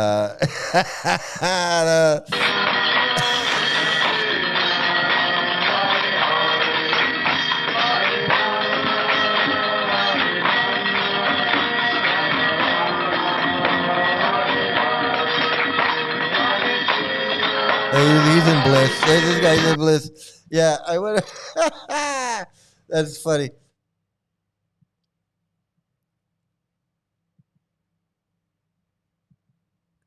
I wonder if she was one of the chicks who was getting sexed up in the back of the book van in the 70s. Yeah, she was on that book van. She was in that book van. Oh, that's funny. That's funny, dude. Let me go back. Let me go. All right, were you on the book van? Were you in the van? And to wait That's for what us. we want to Wait know. for, Were you in the van? You know, maybe that's why you're so miserable. Maybe, maybe that's why. Maybe that's why you're so miserable. I don't know. Oh, that's so funny. They all look totally doped out of their heads. I know. It's so funny.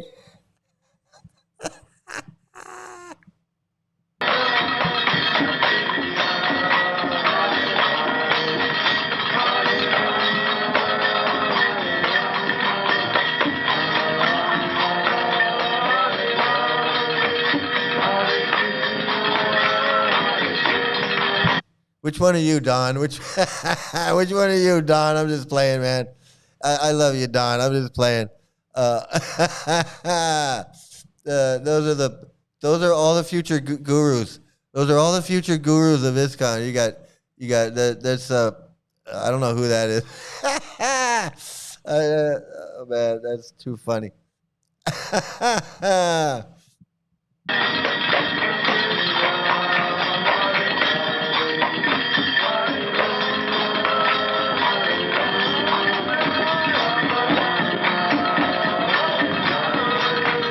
No, seriously, Don. You do, Don. You recognize anybody in there, Don? Anybody look familiar? Hare, yeah. The Bhagwan Shri Hashnish. The Bhagwan Shri Hashnish. Bhagwan Shri Hashnish.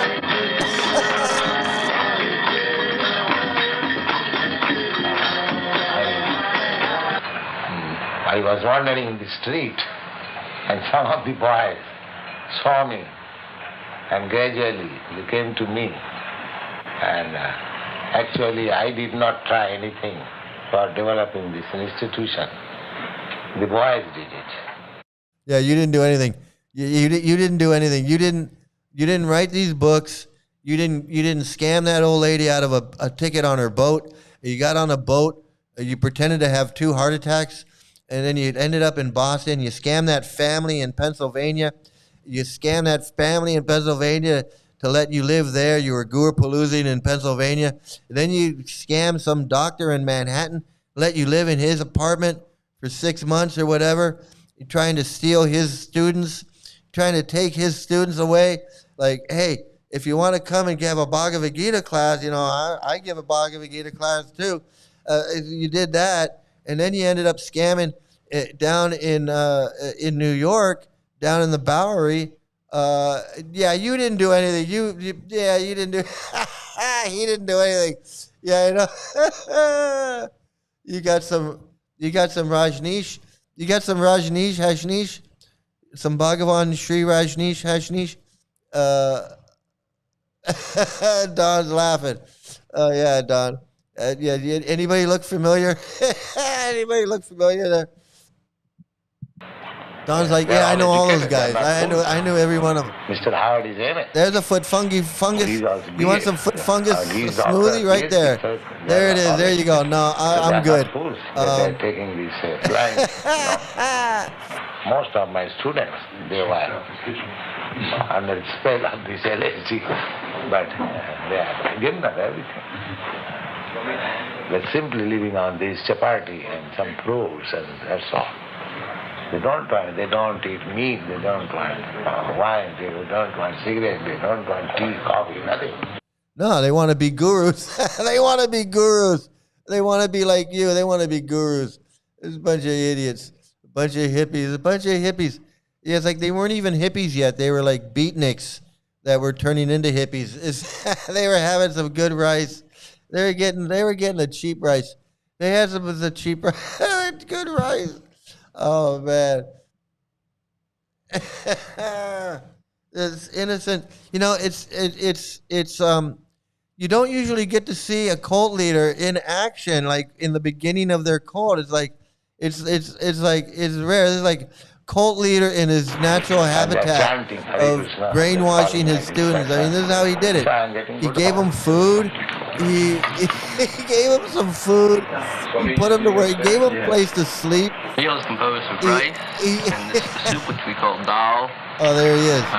There's Kirtan Ananda right there. There he is. There. Kirtan Ananda right there. Yep. There he is. He's already super white Hindu. He's already super white Hindu. He's like dal, rice and dal. And the chapati, which is made out of whole wheat.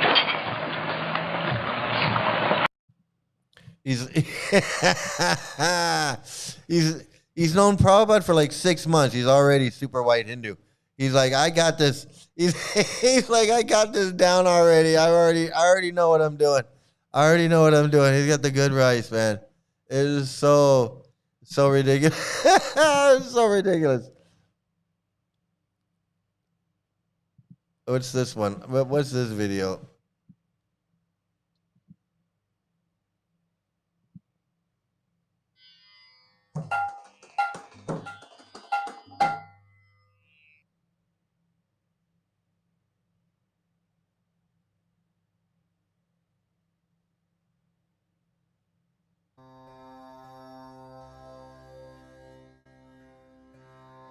I think it is important that each of us have a unique journey and therefore a unique challenge that comes by having a unique life that we have to face and process to the point where we have extracted our meaning from that. And well, that's no good. A very unique message and experience from our life story. And so, yeah, my life story has certainly been a remarkably dramatic one. So I think I've shown this video before. I'm not sure. The audio on this is for some reason is really bad. Is not coming through for me. But what I do want to say is that this poor kid, he was a child. He was abused. He was abused as a child, and he's so brainwashed, so groomed and brainwashed. He's still in it, and he's got a horrible story. He'll tell you his story about how he was abused and sexually abused and physically abused, and he's got a horrible story. But he's so brainwashed, and he was groomed. First of all, he believes in karma and he believes in this magical thinking, so he's going to accept that all this stuff happened. It happened, and it was meant to happen. It was, he doesn't hold a grudge or whatever. It was, it's karma. How can he?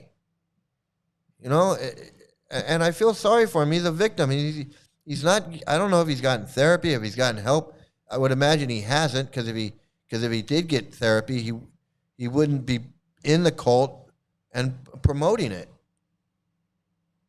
That's not something that a person who is healed from their trauma is going to do. And so it's really sad. It's really sad that, even though he's telling his story and he's coming clean and he's that's important in the healing. But if he doesn't fully understand why and how and who is responsible, then it's not really resolved. I mean, I feel bad. There's a lot of kids, grown adult, that were kids that are just like this. They don't understand what happened. They don't understand what happened. That was before your time. That was Kirtananda in there. I don't know, Don. It was before your time. I guess a little bit before your time. A little bit before your time. I'm just playing. Just having fun. Let's see. And I got another one here. Let me see. What do we? Let's do this one. Again, this was sent by Tim. Whoops. What's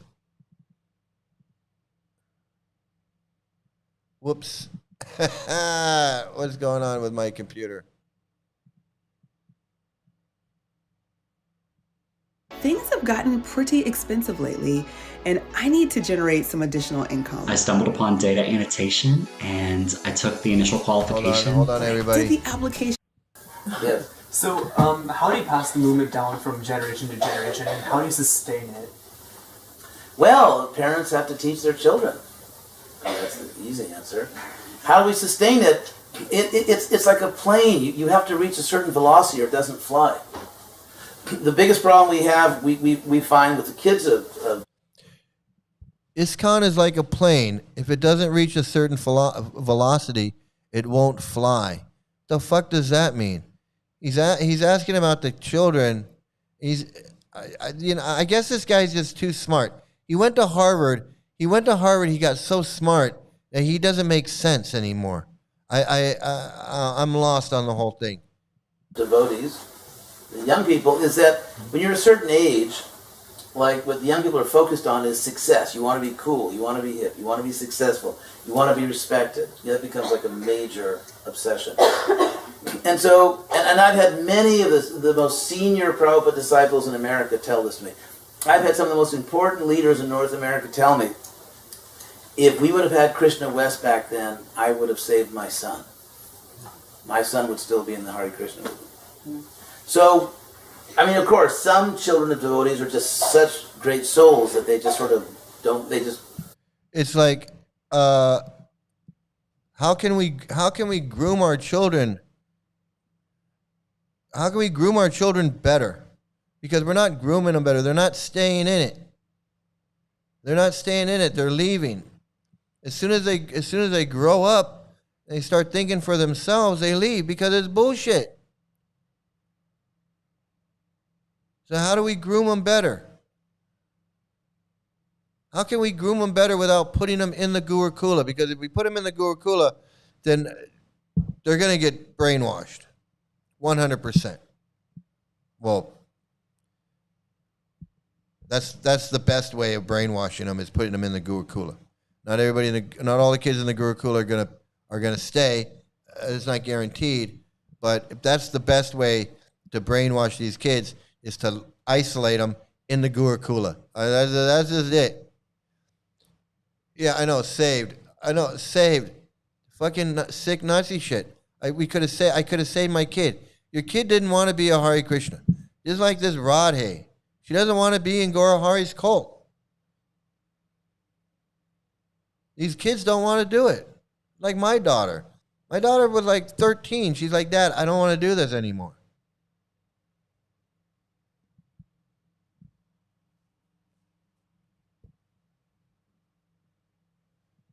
Degrees do not make people smart. There's a great video that talks about, how these people can go to college and learn stuff and still believe in these fairy tales. It's a really good video. I think I've showed it once. extra money he got paid to wear a dhoti. Presumably in order to take pictures with attendees. Normally he's in pants and a polo top. Yeah, I mean, if you're lucky, you can get his polo, his relic, and you can hang it on your wall. You can worship his polo shirt. I guess he sells them on eBay. I don't know. This is a fucking idiot. And these guys do that shit. They give away their socks, like their socks. Like these guru Rafal, you know they do that, right? You gotta back me up on this. These guys, they think like his sock, like he would give his socks away. Here, you put these socks on your altar. You can worship my socks. Yeah, justice for my daughter. She never got justice, man. She never got justice. These gurus, they give their socks, like just like he gave his polo shirt to that knucklehead. He gave his polo shirt to that knucklehead.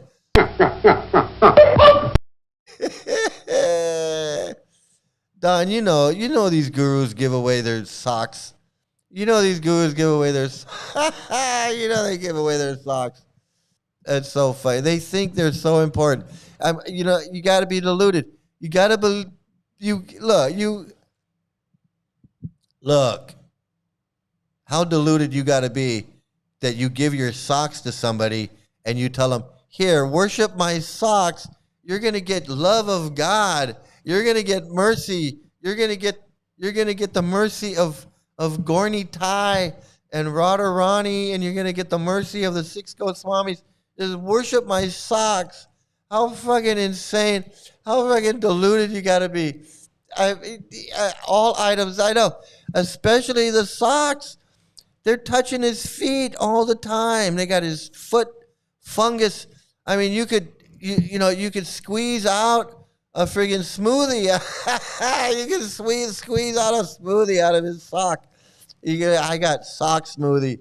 I got socks. I got the finest sock smoothie. It's 100% cotton. 100% cotton smoothie. It's so stupid. Harvard is now making it hard to get straight 4.0 because for decades so many graduates ended up being unskilled compared to other universities. Harvard has a divinity school. Harvard has a divinity school. Like, I don't know, you go there and you become divine. I have a degree in divineness. I have a PhD. I'm Dr. Divine. You just call me Dr. Divine, okay? I'm Dr. Mercy. I'm Dr. Mercy. Dr. Mercy Divine. Paging Dr. Mercy. Dr. Mercy Divine. Paging Dr. Mercy Divine. You're wanted in operation. This is so stupid. It's sick. The socks. It's sick. It's just so stupid. The mercy lasts longer. It's in there. It's in there. It's in there, man. I got it, man. I got fungus on demand. I can just wring out a smoothie anytime I want. I just fill it up with some water, and then I stop it. Stop. You gotta stop. Just stop. Stop. No! I can't take anymore. I've had it with you. I've had it. Oh my God. Okay. All right. Let's move on. All right. Yeah, it's Harvard Divinity School, man. I don't even want to know, man. I lost all respect for Harvard when I heard that. Okay, I got another one from Tim. Let's see, what do we got? Español. Nunca viví en un país hispanohablante, nunca hice ningún curso de español, nunca hice ningún programa de intercambio, ni siquiera. I thought it was in Spanish for a moment. Interview with small boys. Uh-oh. I don't know. That doesn't sound good. That doesn't sound like, I don't know, man. Am I going to get a strike for this? Am I going to go on a list for watching this video? I'm already feeling like my IP is being jotted down. I don't know why. It just doesn't seem right. It's interview with small boys. It just does not seem, this does not seem kosher right now. I'm sorry. I got my finger on the trigger. I'm going to stop it. I got to stop it right here. I don't know, man. I am Balamukunda. I am 6 years old. I am from Russia. Oh, this is sad. This is so sad. This is so sad. These poor little kids, these poor little boys are getting their minds so screwed up, and they don't belong there. These kids don't, they're like training them to be super white Hindus, and they don't even belong in India. They look like they're from another part of the world. These are not Indians, okay? These little kids are not from India. They're not from India. My name is Hare Krishna. I'm 7 years old. I'm from Lithuania. He's from Lithuania. Oh. My name is Pushottam Das.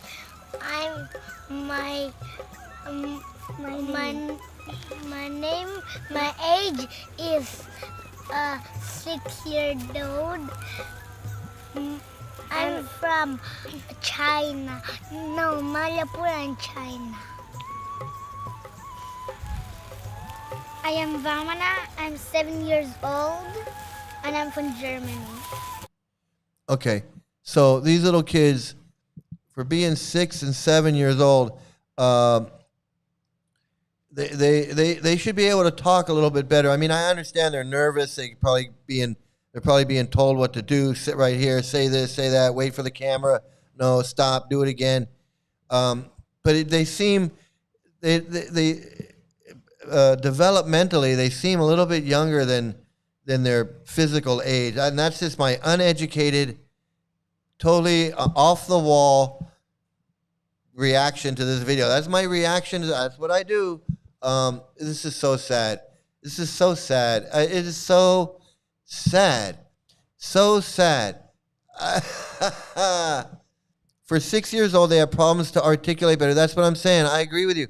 Because they're not in school. And they're in another country where they're not learning English, or they're not learning their own language. They're hearing this Bengali or Hindi and broken English, and probably their native language that their parents speak, if their parents are even there.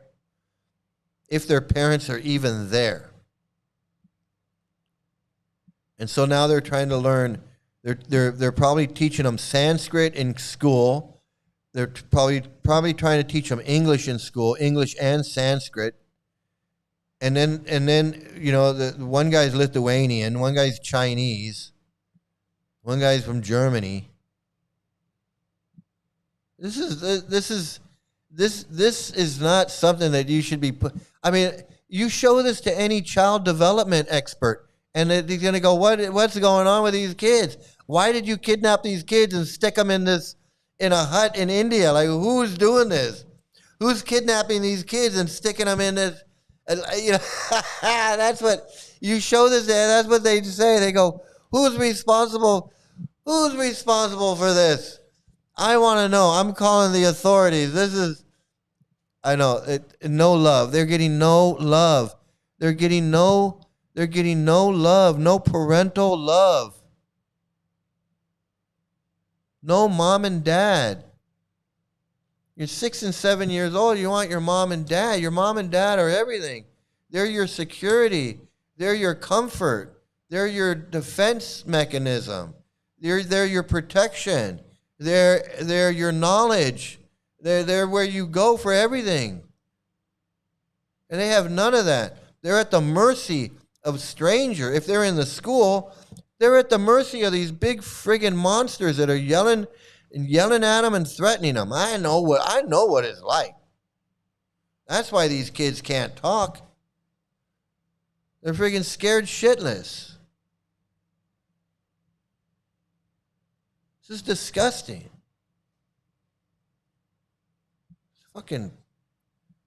This cult makes me sick.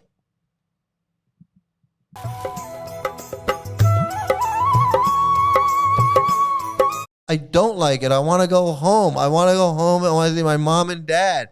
I don't like it. I like the most, not of eating, I like the most chanting japa. Because then we can go back to Godhead. Already friggin' brainwashed into this shit. He's like 6 years old. He can barely speak English, but he knows that if he doesn't chant, he's not going to go back to Godhead. This is exactly like what that girl was talking about when she was talking about children's brain development. This is fucking I'll get to the when I was coaching kids in Malaysia, I had lots of kids aged 5 to 8. They were mostly fluent up to 4 languages, attending to a normal Karmi school. Gurukula is a killer of child development. It is. It is. It's like they have no business being there. What are these kids learning? They're learning that they need to chant or they won't go back to Godhead. You know, what's the best part of Gurukula? One kid should have said, I like music class, or I like drawing, or I like math, or I like science, or I like history. That's what kids this age should be saying. You ask them, what do you like most in school? Oh, I like playtime. The kids that don't like school, I like playtime. Oh, I like when we sing songs. I like when the teacher reads to us stories. I like when we get to draw pictures. I like when we go outside and we play with the ball. I like history. I like when the teacher tells us stories about history. I like science. I like learning about bugs and watching the birds fly and learning about elephants and whatever, nature. That's what kids at 6, 7, 8 years old, that's what they should be saying. That's what they should be saying. Not, oh, I like chanting because if I don't chant, if I chant, I can go back to Godhead.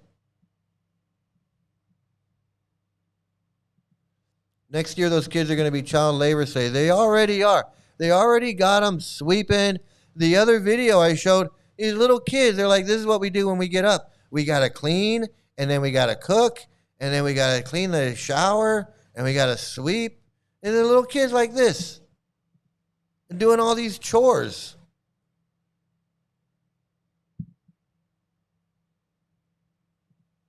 Like, if I wasn't already pissed off enough, I got to watch this, and then I get pissed off. You got to give me a goddamn dog dedication. Did you get sick when you gave up meat? Nope, didn't get sick when I gave up meat. And I didn't get sick when I started eating meat again. I gave up meat. Now I can shit in the morning. Yeah, I'm giving up. I'm giving up beef again because I got to. Because I got to. Yeah, I'm not excited about that.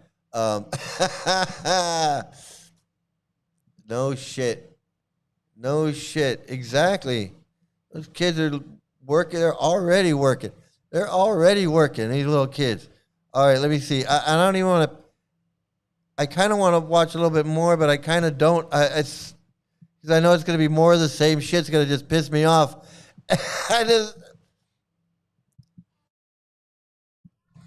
And drink a lot of water.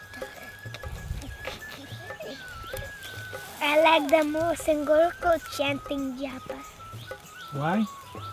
Because like that you could please Krishna.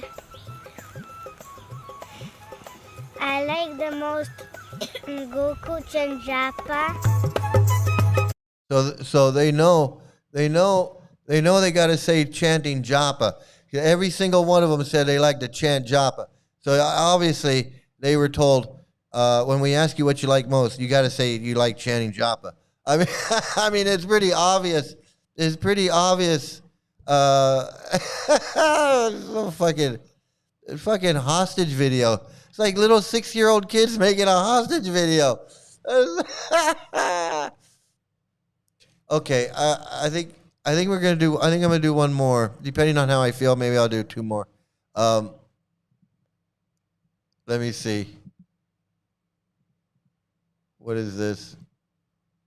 The traveling Sankirtan party by the mercy of Srila Prabhupada and our Sankirtan leader Sitaram Prabhu are setting out on a short but spiritually exciting trip to Oh my goodness.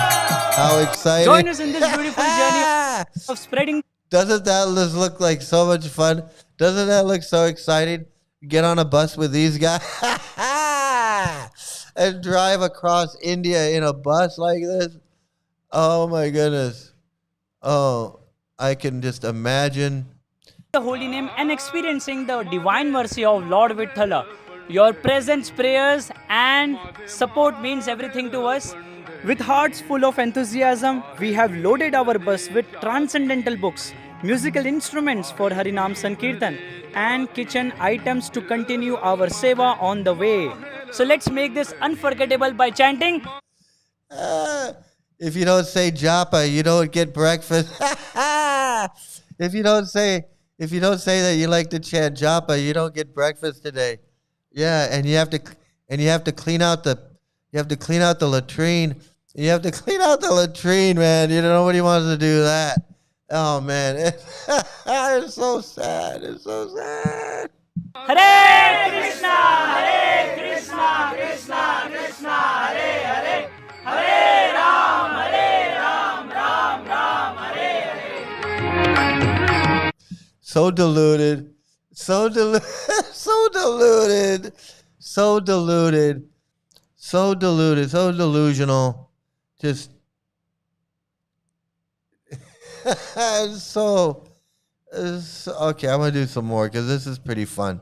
This is a lot of fun, man. I'm gonna tell you right now. I love goofing on this shit. I just do. Let me see. What is this? Oh boy. A little side note here. Amongst Bengali devotees, there is a very interesting saying that Krishna, when he comes as Lord Chaitanya Mahaprabhu, hides everything about himself in Kali Yuga. He hides his dark complexion, he hides his flute. Mahaprabhu doesn't have a flute. He hides his Tribhanga form, he hides his peacock feathers. Well, isn't that special? Mahaprabhu doesn't hide a stick or his stick. So when Krishna comes as Lord Chaitanya Mahaprabhu, he doesn't hide his stick, which he holds as his sannyas danda. Mahaprabhu has a sannyas danda. Well, isn't that special? As Chaitanya Mahaprabhu, many things are hidden, but not his stick. It's there in Mahaprabhu's pastimes as his danda. Well, why though? Why don't you explain why? Why don't you explain why the stick is not hidden? Super white Hindu white. Why no? This guy. You know, he's always talking about his dunda. It's like, don't you have some little girls that you need to go molest somewhere? Guy, you friggin' pervert. You fucking pervert. I know, he's an insane fuck. He thinks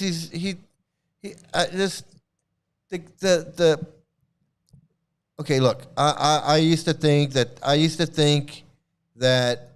you know, that they're just arrogant asshole pricks, and they are. Okay, but I just thought that was the extent of it. That they're arrogant asshole pricks. But there's so much more going on. There's delusions going on. I mean, this is the guy with the little ladle. This is little ladle man. This is little ladle man. This is putting the eyes on the pebble. This is all of it. This is the guy who rubs his hands over little girls. He likes to take pictures of little girls on the beach and little girl bikinis. This guy is a real weirdo freak. On top of being a cult leader, on top of being put the flowers around my neck and wash my feet and worship my socks and drink my foot fungus smoothie, and I'm going to take you back to Godhead, and if you're not worshiping me, you're not really a devotee, you don't know how to worship God or love God unless I get to say, I'm the one. That is some delusional, narcissistic, delusions of God. There's a lot going on there. He's not just an arrogant asshole prick. He is an arrogant asshole prick, but there's so much more. There's mental illness and narcissism and delusions and all kinds of things. Psychopathy, sociopathy, all these things. Psychosis, schizophrenia. I mean, again, I'm not a doctor, but I guarantee you, if a doctor is to analyze these people, which they're not, they're going to say, this man is sick. This man is sick in the head. You don't need to be a doctor to see that. You just don't, okay? You just don't.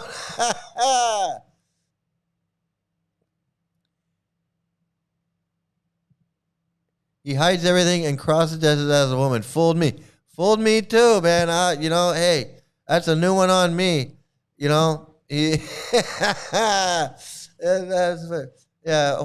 Pull my stick. Pull my stick. That's my joke. What did Lord Chaitanya say to the 6 Goswamis? Pull my stick. Oh, man. Okay. Pull my stick. Pull my finger. What's this one? Okay, here we go. Here we got some more insanity. These guys are just insane. They're what was that, Lewis Black?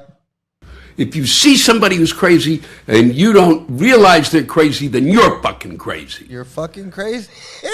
You're fucking crazy, man.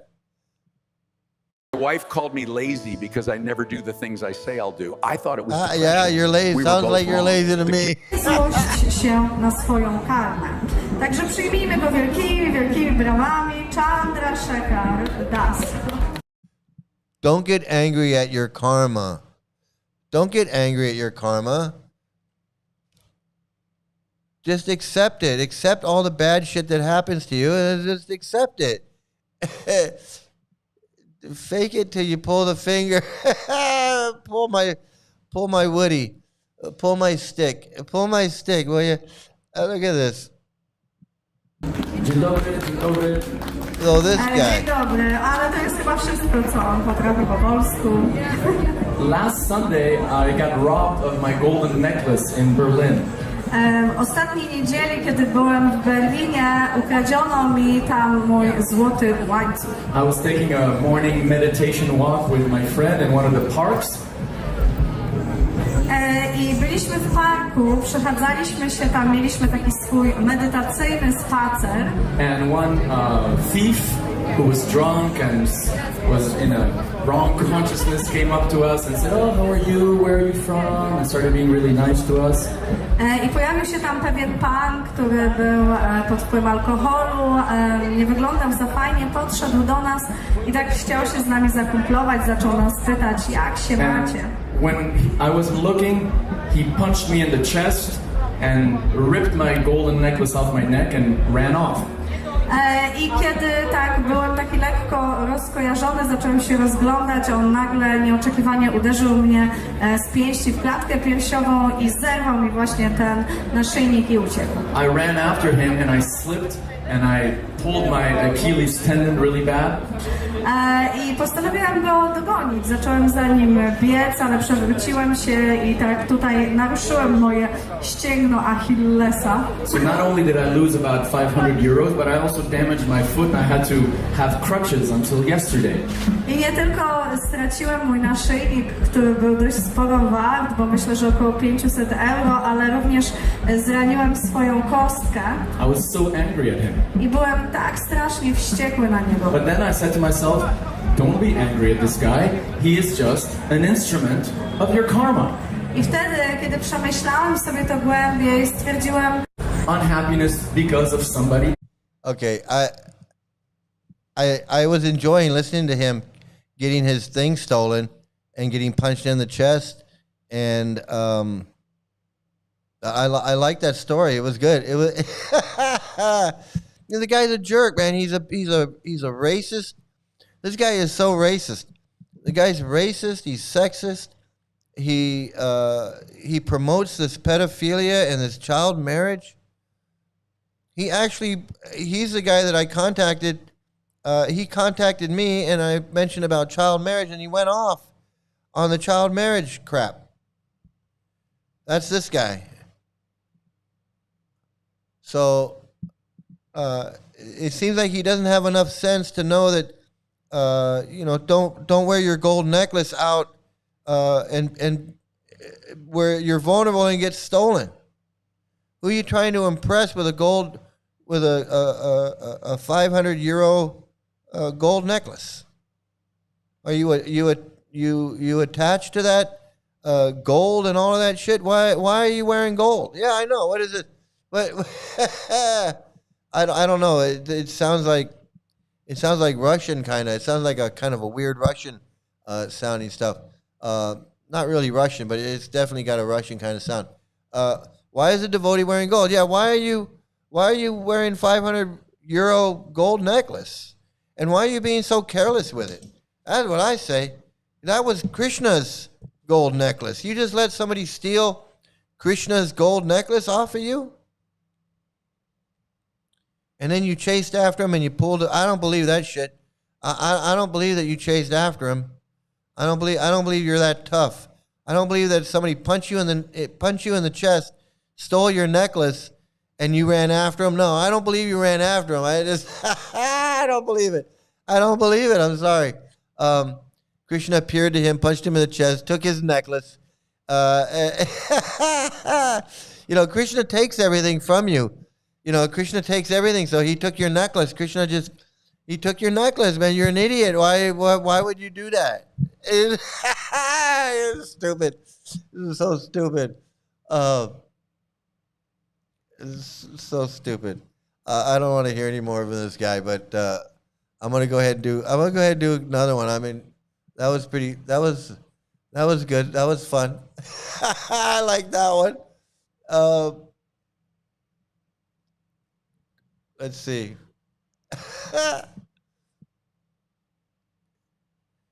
No, I did that one. Let's see. What's this one? Oh, okay. Here we go. I'm going to warn you guys. We got women. We got little girls. We got women and girls. It's got to be Indra Yumna Swami. It's got to be. Yep, there he is, acting a fool. He's always acting a fool. He's happy grandpa. He's always going to be a happy grandpa, especially when there's women around. Whenever there's women around, he is happy grandpa.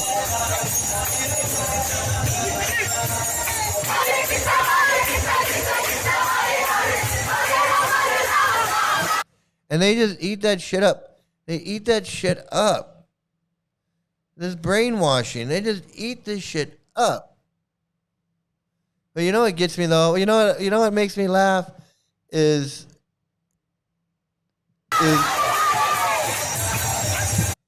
what really makes me laugh is that this Gora Hari guy, he wishes that he had this. He wishes he had this going on. He wants this to go on. He wants this so bad. He wants to be Indra Yumna Swami so bad. He wants to be this guy so bad that he'll do anything to get followers. He'll tell him anything. He'll say, you don't have to follow any rules. You don't have to chant japa. You don't have to dress a certain way. You don't have to wear T-lock. You don't have to wear neck beads. You don't have to do anything. Just call me guru, come into my classes, worship me, tell me how great I am. I'll give you the transcendental knowledge. And you don't have to do anything. And he still can't get this. He just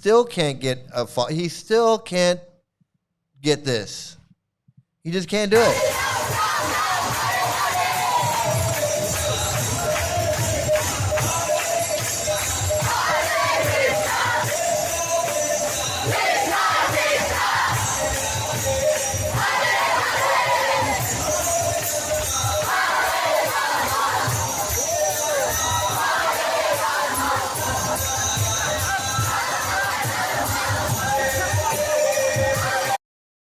This is so stupid.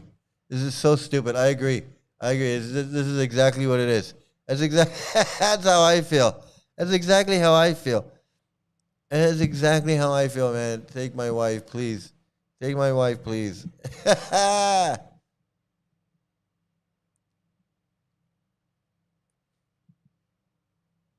Yeah, his gold necklace is on the Prabhupada rubber dummy. Grandpa Swami. Yeah, he's Grandpa Swami. Controller of his senses, watching an ocean of boobies bouncing up and down as he pervs out. I know, absolutely. He's pervy. He's pervy pod. He's pervy pod. I'm telling you. He is. He's. Giggity, giggity, giggity, giggity, let's have sex. Because, you know, for these guys, for these sannyasis who are like not supposed to, this is like sex for him. He might as well be banging these women because, you know, he's not even supposed to be anywhere near these women. He's not supposed to be looking at them. He's not supposed to be dancing with them. He definitely shouldn't be throwing these flowers at them.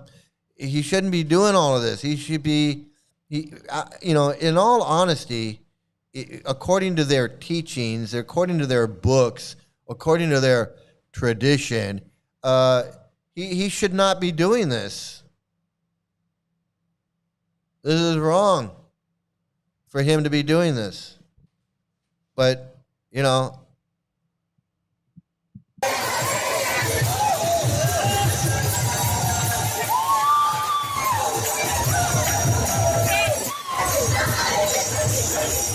hey, can you women jump a little higher? Guru Maharaj is right there. He's right there in front of you. Can you just jump a little? Can you jump a little bit higher up? Can you get the little ones to jump?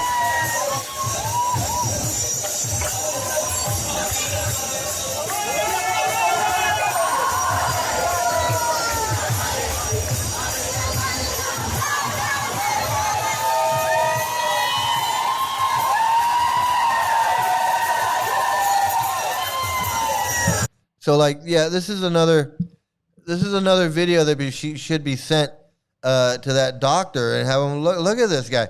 This guy's celebrating his birthday. This is how this guy celebrates this guru. He's celebrating his birthday. He thinks he's God. You know what? How would you analyze this guy? Would you say he's narcissistic, grandiose? So is it overt narcissism, covert narcissism? Is this a case of psychosis? Is this delusions of grandeur? Is this narcissistic personality disorder? You know, what exactly what exactly is he going on? Yeah, I know. Is it he's Govinda and he's having a Rasa dance. This is Rasa Leela. He's having a Rasa Leela right now. It's like,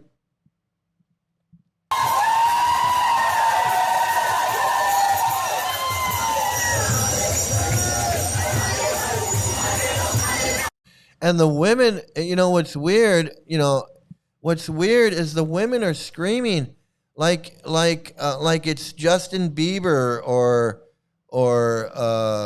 Justin Timberlake or one of these artists where the women scream and scream like the Beatles or I'm trying to think of somebody now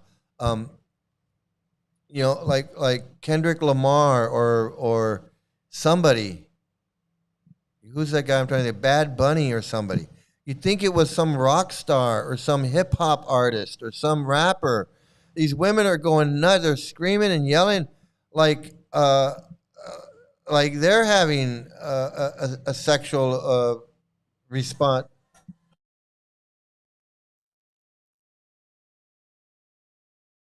Wait a minute. Where is it? Where they're listen to this. This.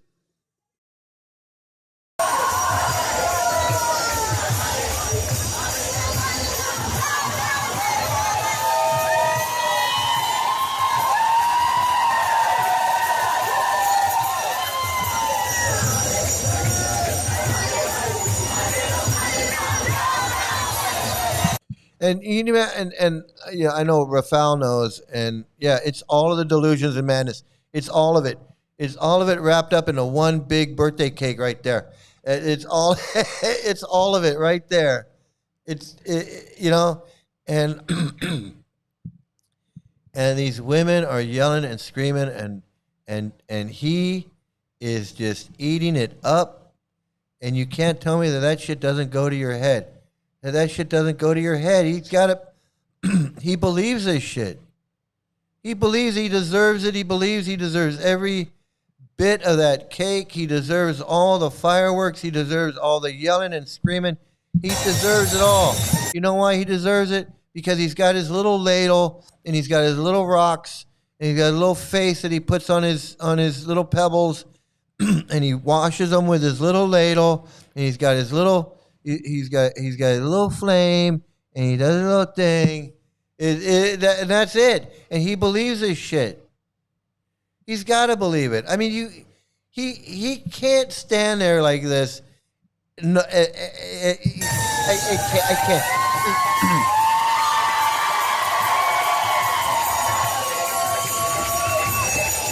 Like what? Like what is he? Is he friggin'?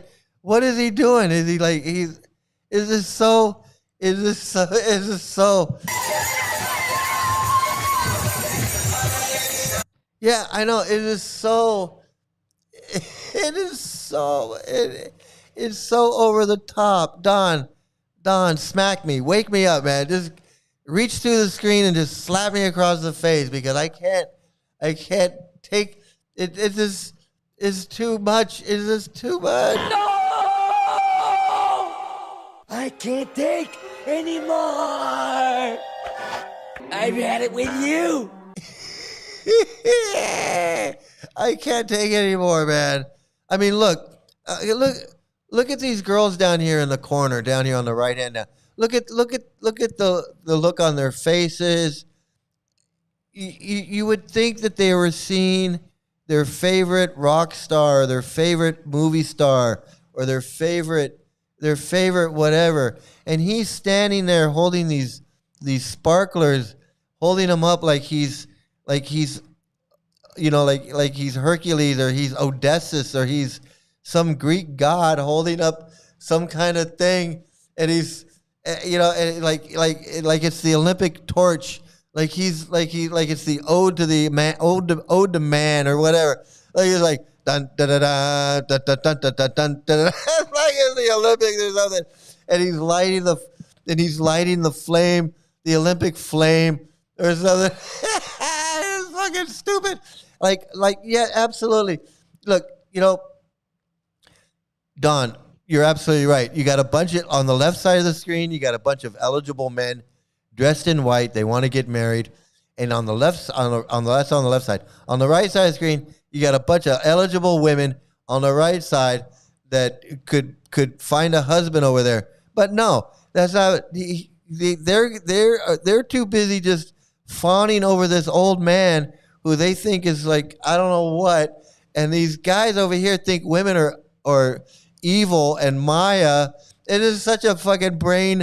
It is a fucking insanity. It's freaking insanity.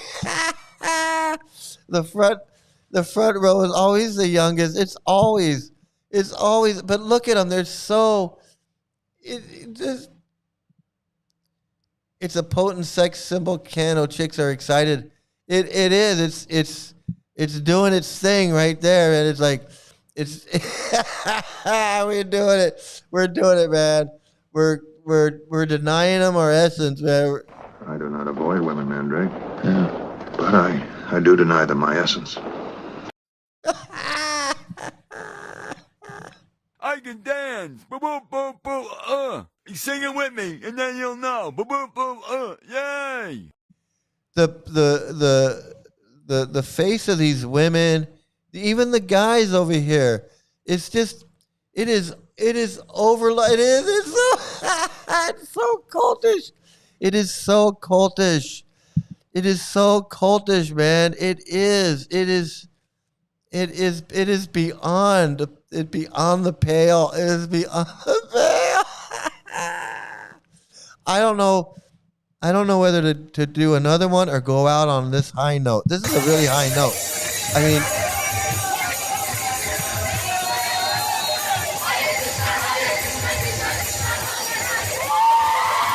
oh no! Woo!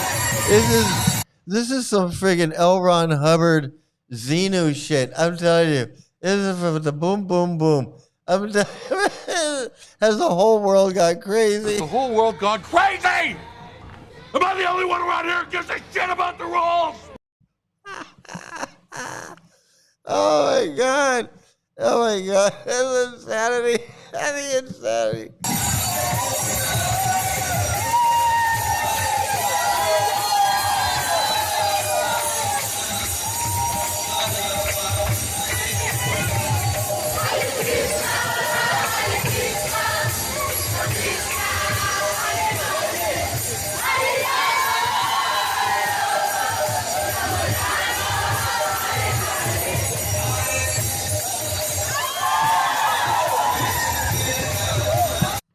It's so over the top, so out of control, over the top.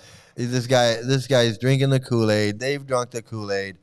I'm telling you, if he said, "Hey," I'm telling you, I mean this. I mean this with every fiber of my being. If he told these people that today's the day we all go back to Godhead, that the Yamadutas are coming. The Yamadutas are coming, and we're all going back to Godhead today. We're all going to eat this burfi, and we're going to go to sleep, and that's it. And we're going back to Godhead, and they'd all do it. These people would friggin' do it. I'm telling you. Friggin' insanity. I know. It is embarrassing. That's exactly what I was thinking, but I wasn't going to say it. I was waiting for you to say it. I was waiting for you to say it, Don. It's so embarrassing because when I was in Vrindavan, I would be right in the middle, jumping up and down. Wah! Hare Krishna! And I would be jumping and sweating, and my dhoti be soaking wet, and I'd be like, wah! And that was me. That was me. That was me.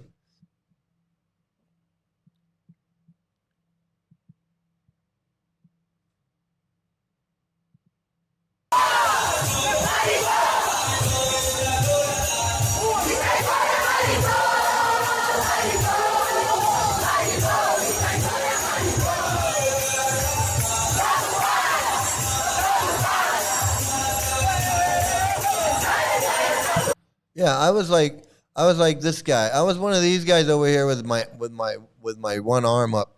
I was definitely I would do the one arm thing. I would do the one arm thing. Sometimes I'd do the two arm thing. But I'd be like this goofy dude over here, jumping up with a little hat on. That was me. That was me. Oh, man. And the little girls in the front, the little girls.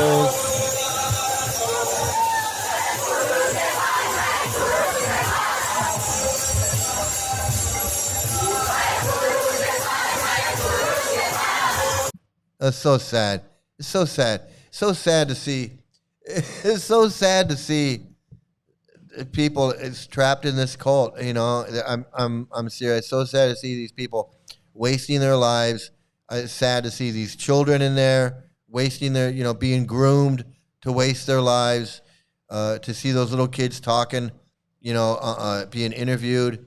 That's sad. It's all sad. It's been a sad episode. It's been very sad though. But I'm glad that we memorialized Sulochan and Hladini and Jagjivan and Chaitanya Balava and Janardana and everyone, every ISKCON victim that suffered, all of you guys, me, my daughter, everybody that's ever been in this cult and suffered, or their loved one is in it and the family is suffering. This one was for you. We all feel for you. We remember you, and we're not going to let your pain and suffering to be in vain. We will remember you for what happened. Sulochan and Hladini and Jagjivan, everyone. Tulsi Gabbard just resigned. Oh, that's good. Hey, see, something good happened. Something good happened. 25 years from now, they'll be crying. Yeah, 25 years from now, they're going to be reaching out to somebody and trying to get out of the cult. They're going to be like, hey, do you have a web page? Do you have an email or something? It won't be email. It'll be like iMail or something. It'll be like, hey, you got an iMail so I can beam my thought into your head. I can beam my thought into your head. But yeah, that's that's good. Something good happened. Tulsi Gabbard is gone. Hopefully she'll never. Hopefully that's the end of her political career. It would be a good end to her political career, because we don't need any more cult members in our government. We don't need cult members in government making policy. We don't need government making policy based on demon heads eating the moon. Okay, we don't need government agencies that believe that demon heads are eating the moon. Okay, I just want to make that clear. I'm not down with that. So listen, everybody, this has been so much fun. So much fun every time. And I want to thank everybody that joined in today. Really, I want to thank Snoggle. I got to thank Snoggle and Duke of Squirrels and Don. Man, it's so much fun when you're here, Don. I come up with a lot of jokes when you're around. I can relate. Man, and you get my you get my comedy brain going. And Fake Human again, and Rafal. I can't forget Rafal. For Rafal and who else? Joe Lynn, and who else was here today? I don't know. Well, if I forgot you, if I forgot Chosen One, did I get Chosen One? Chosen One, thanks for stopping by. Please like, share, and subscribe. If I forgot your name, I'll try to do better next time. Yeah, Snoggle, thanks. Thank you so much. Yeah, there you go. Trump is firing all the small brain women. Yeah, he is. He'll show you the truth because he's seen the truth. Yeah, so everybody, please, have a great day, great night, great morning, great afternoon, great evening. If you're hungry, have a great brunch. Have some great luck. And please stay out of a cult. And also, I think I got this working too. Remember, I had everything died on me today. So I had to remake everything. And I think I got it. I think I got this going. Thanks, everybody. Have a great one.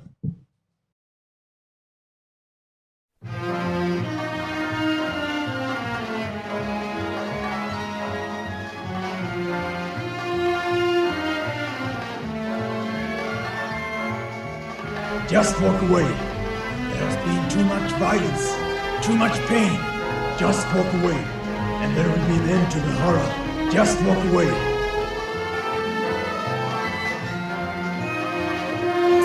Wasn't that special?